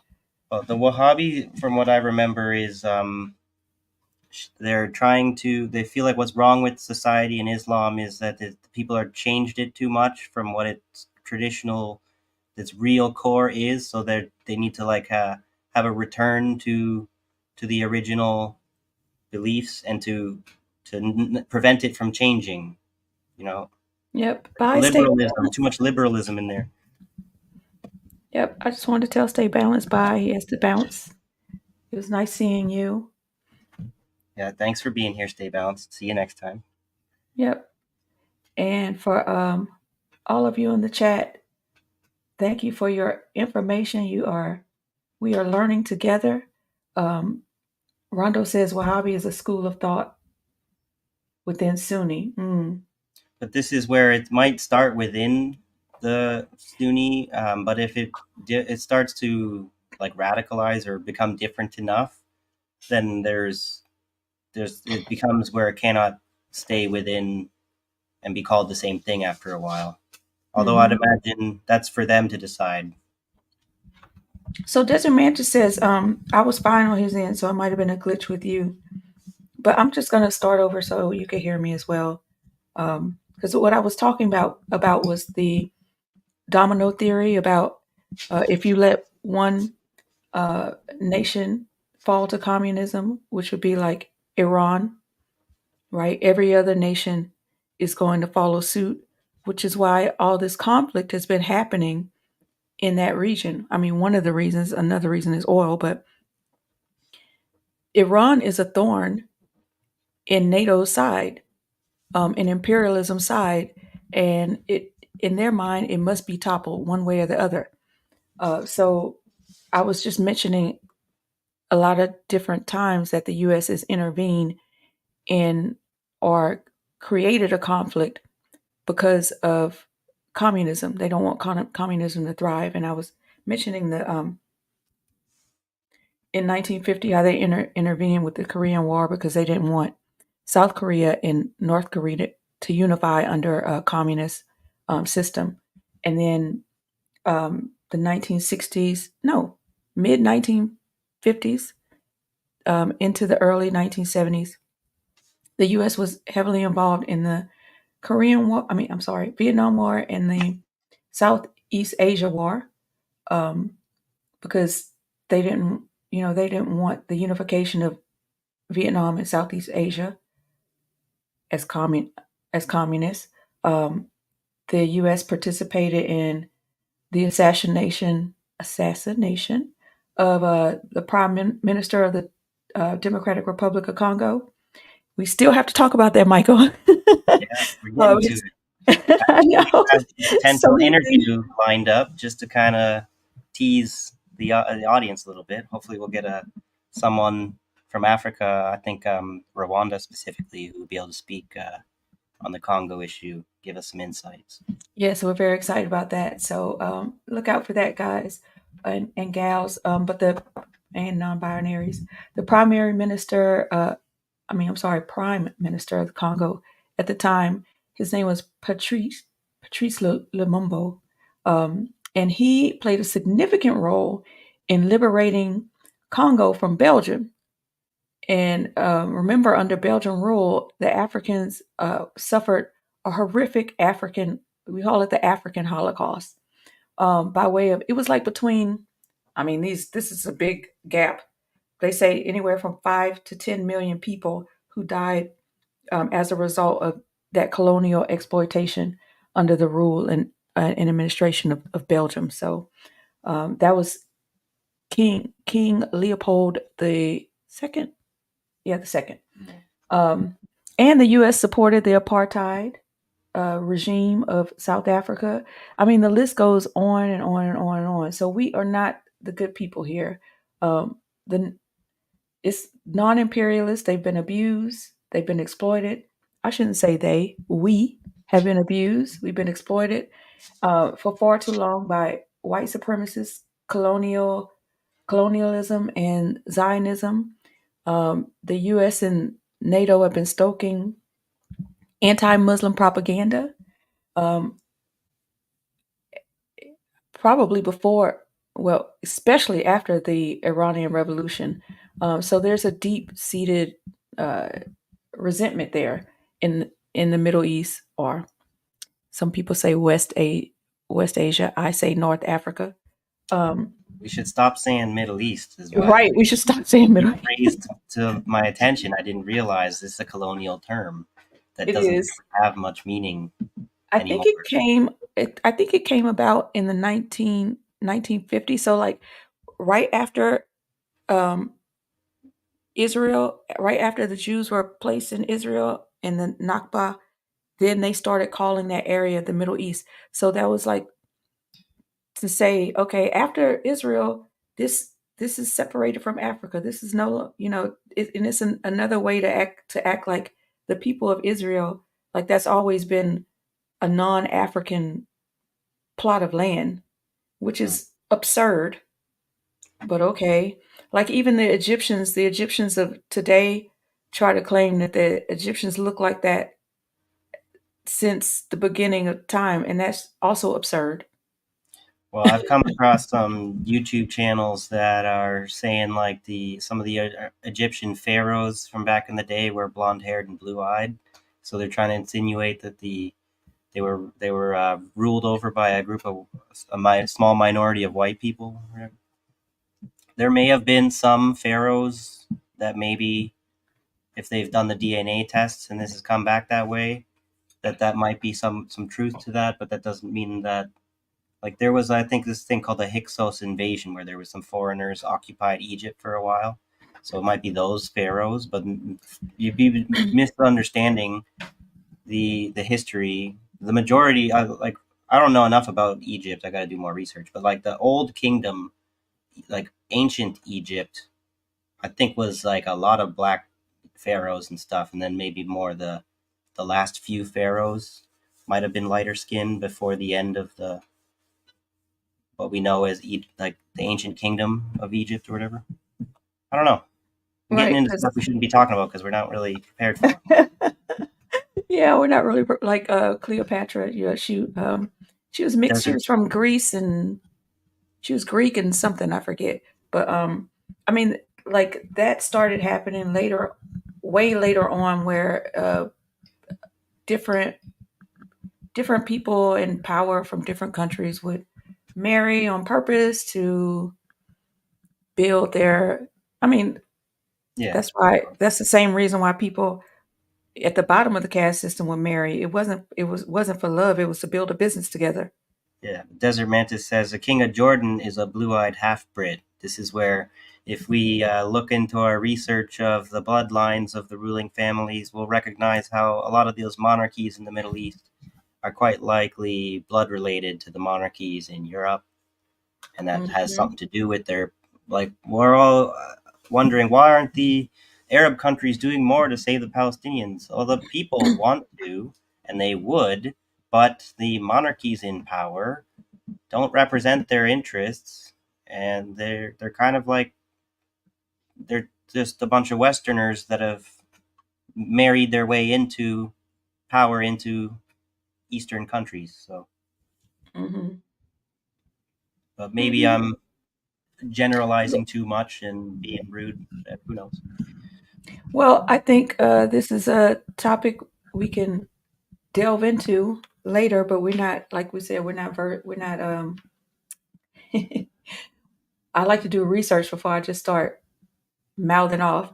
Uh, I mean, there's some things I do know, and but I don't want to get into it right now because we've already been on for 2 hours and 15 minutes.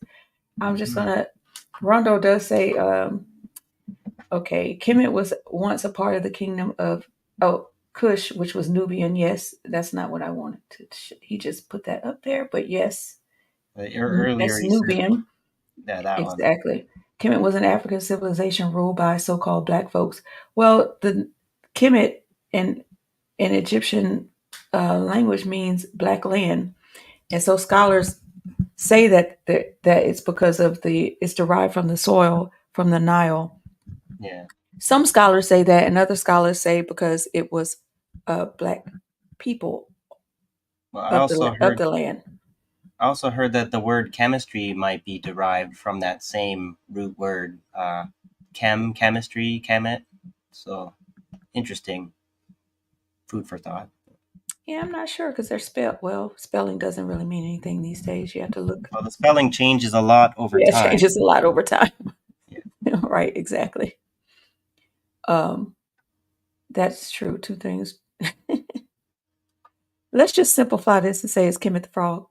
Hmm. And be done with it. Yeah, see, Rondo says that's where the etymology of chemistry came from. Oh, okay, cool. So He's so sweet. He's too thanks, sweet. Desert. Yeah. Thanks, You're Desert. smart, No, dude. I know we're all smart. We're just life learners. That's all that is. And You just read and you remember. That's all it takes. I don't even remember. I just have to come back to it.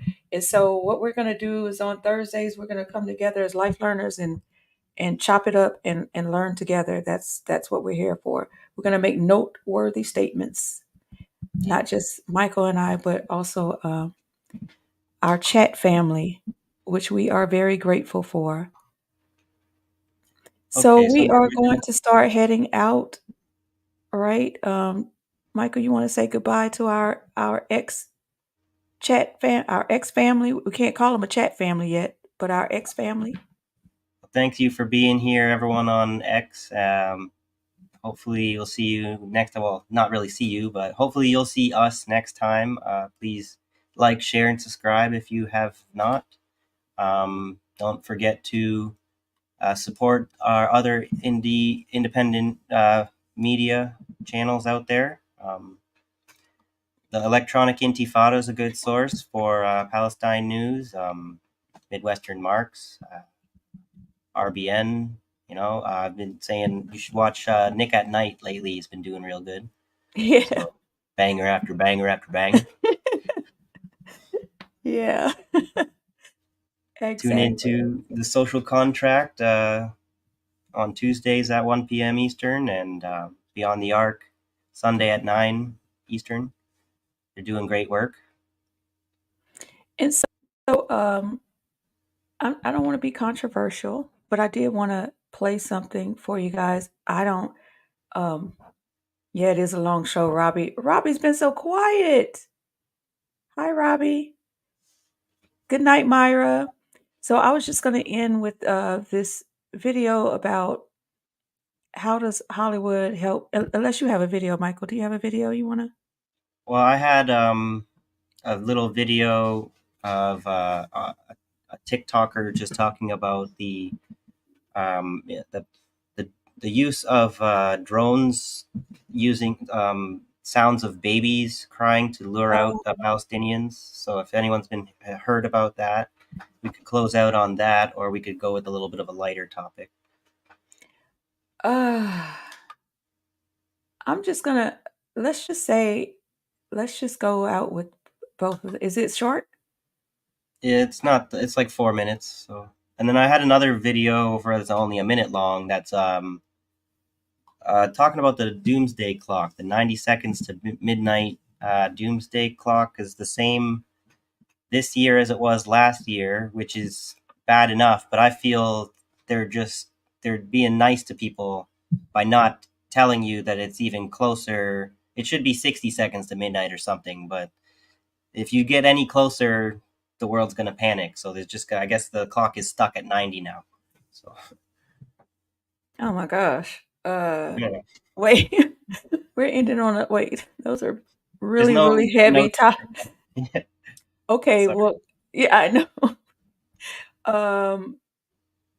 If you want to play yours and then we just come back and say something about it and then I'll play mine out. Mine Sure. aren't so heavy. Yeah. And Well, I think I'd hate to it's just leave our viewers with trauma. yeah. But this Palestinian people getting murdered, coming out to assist a crying baby or woman. This is something nobody wants to report, but we end up doing work for the Zionists by suppressing this information when we hear of it because it's so horrific. And so, Right. unfortunately, to not to traumatize anyone, disclaimer kind of thing. If you don't want to be shocked by this stressful information, maybe it's good time for you to step out of the video Right. now. It's So. very, that's why I Thank you didn't for want to being leave here. them. And then then we'll end out on yours.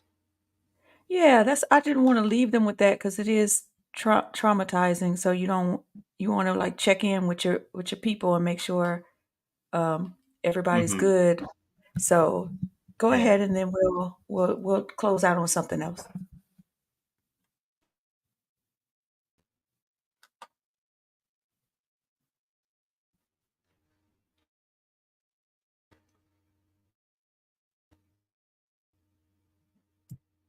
Okay, here we go.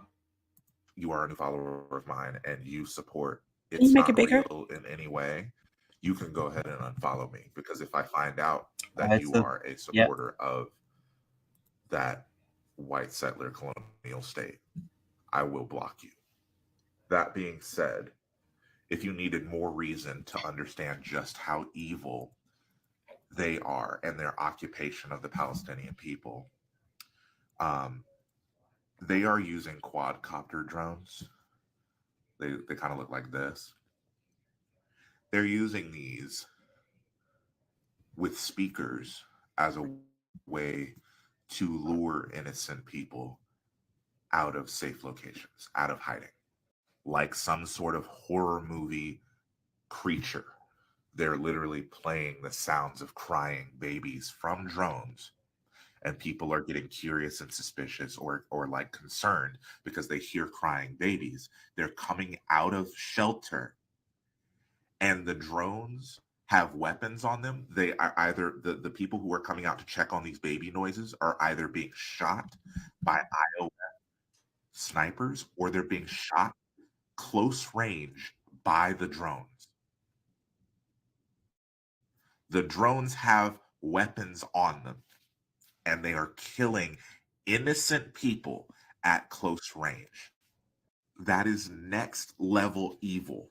I the things that they've done have already been like Holocaust level shit. This will go down in history right alongside what the Schmazis did. The shit that you see in Schindler's List gonna go right alongside that. Using the sounds of distressed babies to lure people out and slaughter them. Like I said, if you support the nation of blue and white, it's not real. You can unfollow me. You support genocide. You support settler colonialism.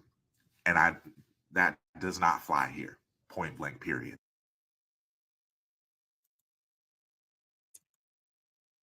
It's couldn't have said it better myself, right? That's just the whole thing, you know. Like I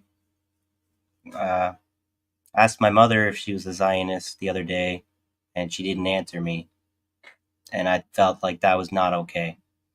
So I just wanted to share that with you guys there. So it's an easy thing to answer. No, I don't support that genocide. But I thought that it was easy, but for some people it's not. So She might not. She might not know the. She's older, right? She might not know what Zionist yeah, means. but I don't she's know. not like she's not losing her mind. But You know. well, let me just say, okay, my mom, when she retired, she went to Israel. She thought that was the. She's a Christian, and she, in her mind, that's like the.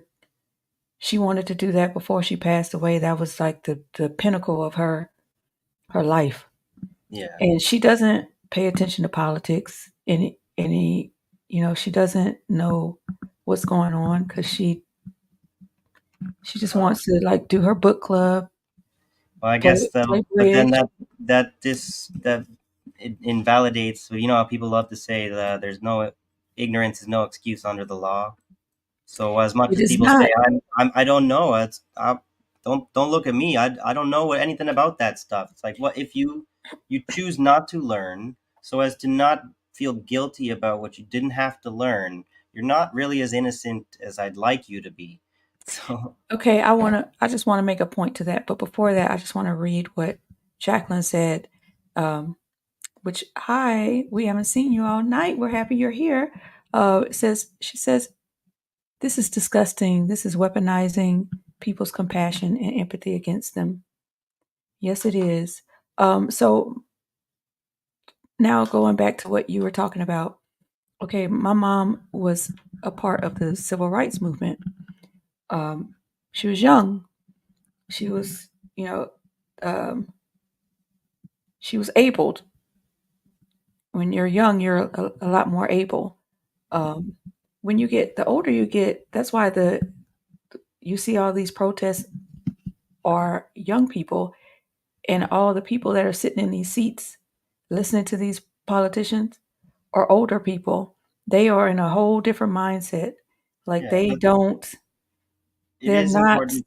there It is like important that. to remember that not everyone who gets old like totally loses their memory and everything. There's a lot of I mean, not a lot, but there's a good amount of older people who have very effective memory. They're still very functional with their later cognition. So I'm not referring to memory as much as uh, com- com- is complacency the right word, or they're tired? Like those are not the people. conformity, like Conformity, complacency, tired. yeah, Some of it is cognitive. My mom has mild cognitive decline. Um, those are not the people we are targeting. Now, if they're there, like, hey, Steven's sharp as a tack, and he's around, and he knows yeah, what's going on. mastermind hour. That's what I'm saying. Like a lot Mastermind of hour, people, yes, they but they're they're still very helpful at that age, right? yes, but they would have had to have been there, already. It's it's the point of trying to pull them into what we're doing. I see your time being better spent. But this Um, is also a little too much moral relativism. We might have to have a stream on this too, because I'm saying this agree to disagree kind of to each their own mindset, choosing not to be offended. This kind of after a while, you have to understand how could that maybe be a bit of moral relativism, when what would be the problem with that moral relativistic outlook. And this is where if the Zionists and the Nazis, they have a bit of a moral relativism in that they think that They have the right to do what they have the ability, the power to do, and if you can't stop them, there's nothing morally wrong about what they're doing, is their claim. And this can only be claimed through moral relativism. If you have a moral absolutist position, you have a belief that says that right is right and wrong is wrong, and these cannot flip because you want them to. And so this is difficult because like moral absolutism isn't perfect either. So it's difficult as far as what kind of I guess ripple effects you get from I what you guess my believe. question is, say you change your mind, or say you get them to have some type of understanding of what you're saying. What type of effect are they going to have with this newfound revelation? Well, you could apply the same. What kind of effect are you going to have with this newfound belief systems of communism we're trying to implement? What difference is it going to make if we change our worldview? Like, isn't our old way of thinking kind of superior? So we should stick with that because it worked for them and it's going to work for us as long as we do it right. So I feel. I didn't quite understand what you were. So I'm saying you could apply the same logic to us too. And when you say, why can't they, like them, the old dog learning a new trick is not going to work, is kind of what you're saying. Like if you try and. No, I didn't say it wouldn't work. I Okay. said it wouldn't be as effective. And Right. look, time is valuable and time is money, right? Mm. I mean, well, time is let's leave the money part out of it. Time is very valuable. It's finite. We all have the same 24 hours. Okay. How much effectiveness are you going to get out of trying to focus on changing your mom's views, changing her ways? What do you think she's going to do with that? Well, I would say They more in my mom specifically, maybe not really, but in the boomers in general. What would be the value of swaying the boomers to our side? I feel like they're gonna be alive longer than anyone can really uh, predict. So they're gonna have a lot of voting power still and influence over the direction of like the near future.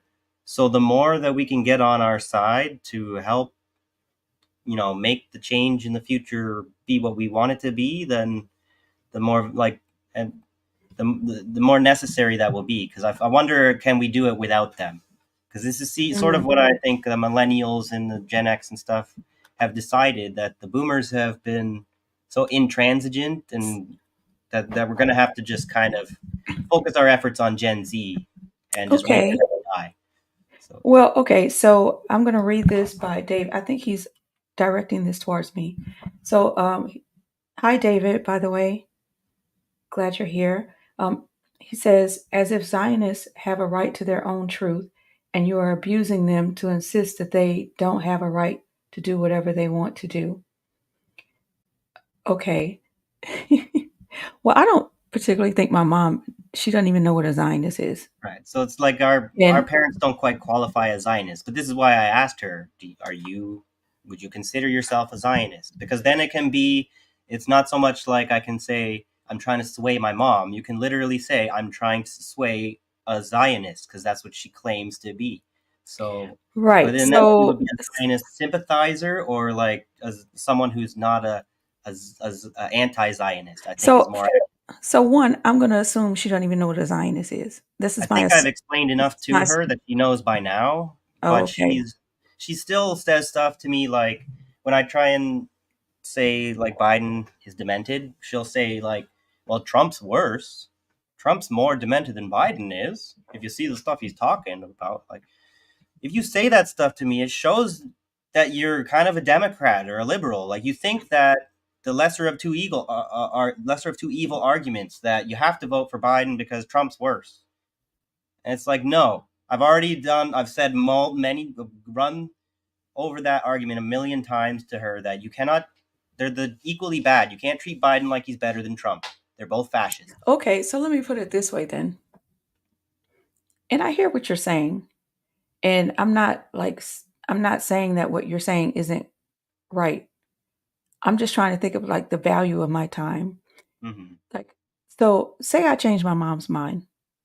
She understands what I'm saying to her. How if she sleeps like half the day, plays with, I mean, does her jewelry, does her puzzles, goes Well, to your mom's bed, a like, different case. Yeah, there would be no point in swaying your mom, to be honest, right? But like yeah, but what would your mom do differently? What my would she parents do are about differently? to retire, so I feel like they have an opportunity to spend some time that they didn't have before, like doing something meaningful for the community instead Mm, of for the Christian community, which is where they've always spent all of their extracurricular time. I So see. Okay. And I'm propping up coming, the church instead of starting the revolution when we need you. That's where I'm like, I see. Okay, and I'm coming from the perspective where my mom was in the civil rights movement. Like she was the first to desegregate her high school, the first year of segregation. So she's gone through a lot when she was younger. So I guess I'm looking at it from that kind of perspective. So okay, I'm with you. I'm with you, Michael. but I do have to learn to be not so much of an asshole to my parents sometimes. Like Yes. I really do put them through the ringer and stuff. So, Yes, yeah. you absolutely have to because you're not going to sway them by yelling at them. No, yeah. That's for sure. I think the left in general has to learn to be less intellectually abusive, and maybe I've picked up some bad habits. So. Well, I'm glad I'm glad we had that discussion to ease the traumatic video we just watched. So I Yeah. think we're at a good point where we could say goodbye to our friends. We Rondo says you get more flies with honey. We talked about that, right? That's what people keep saying to me. And my retort, as silly as it might sound, is people are not flies. And David says kindness is a priority, but still you have to tell your truth. That is true also. And look, I'm an Aries, so don't think that I may sound all sweet right here in this moment, but I will burn the house down, okay? Yeah. So but Well, it you just takes a hear lot for me to get there. Like Nick was saying, I think last week, you're tired of asking people to bring that energy and fire that we need and stuff. So I guess I'm kind of struggling a bit with bringing that energy, having it, keeping it, but pointing it at the right person because you don't want to bring Nick energy at your mom, maybe. Right. Nor would she receive it, so it wouldn't even matter. So Yeah. um so we're gonna leave you with one really quick video by Kwame Ture, just a reminder, folks. And then the second video is going to be, it's kind of off topic, but not really. It's about, what is it about? How does Hollywood help whitewash Israel's image problem? Now, I it's just a video that I came across that I thought was interesting. So I'm not promoting anything. I'm just offering up information that I found on the YouTube. So here we go. You guys have a wonderful night. I look forward to seeing you next Thursday, same time, same place. Yeah. Thank you for being here, everyone. Sorry for keeping you so long, or you're welcome if you appreciate a longer show. Right.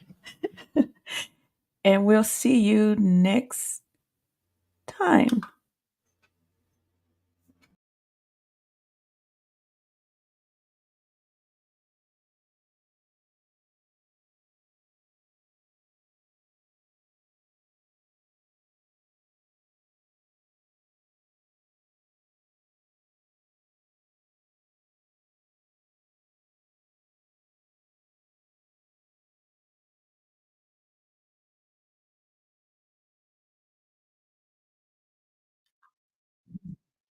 So I'm having the same problem again. So we're gonna try this again, you guys. I'm so sorry. I have to unshare. Sometimes StreamYard doesn't like to play nice. And I don't know why. Let's try that again. And Michael will tell me if you can't hear me. So here we go.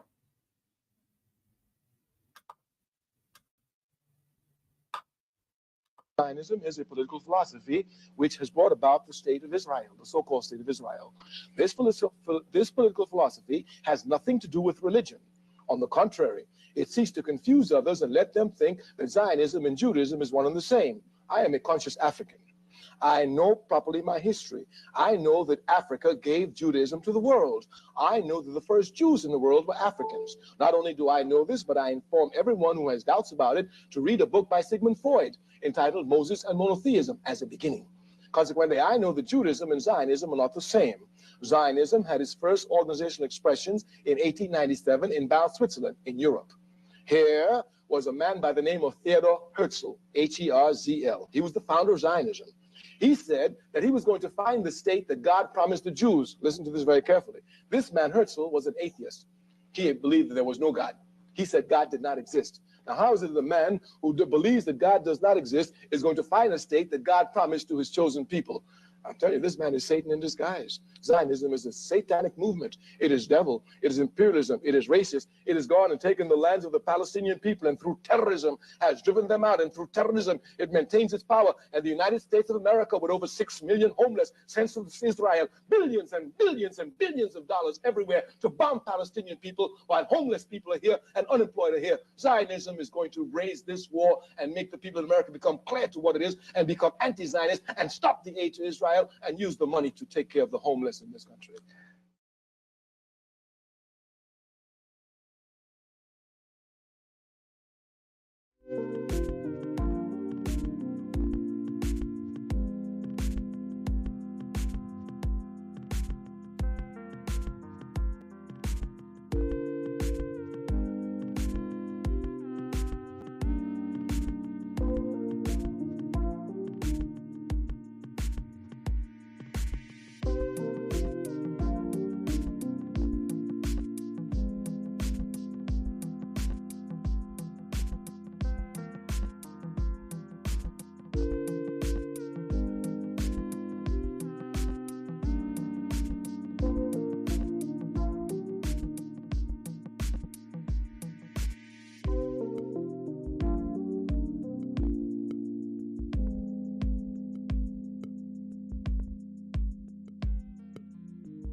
Only a handful of American movie stars speak up for Palestine, and those few are made to pay the price for their public sport.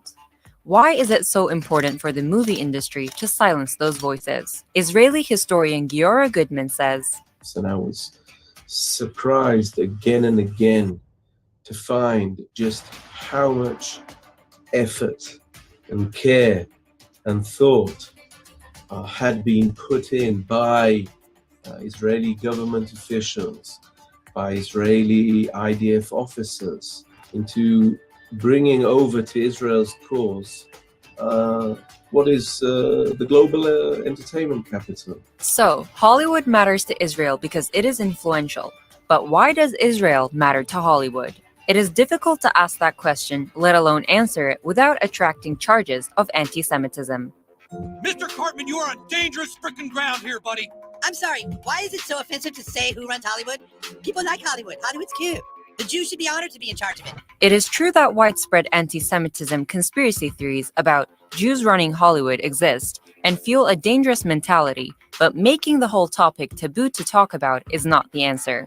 Israeli historian Giora Goodman and British historian Tony Shaw co-authored a book called Israel and Hollywood. The authors told the University of Southern California that Hollywood bosses such as Barney Balaban in the 1950s, Arthur Krim in the 1960s, and Haim Saban in the 21st century have also sought to use their political influence in the White House and with U.S. decision makers to promote the goals of Israeli diplomacy in war and peace. It is undeniable that Hollywood has a very real influence on U.S.-Israel relations, and that influence is linked to Hollywood's Jewish roots.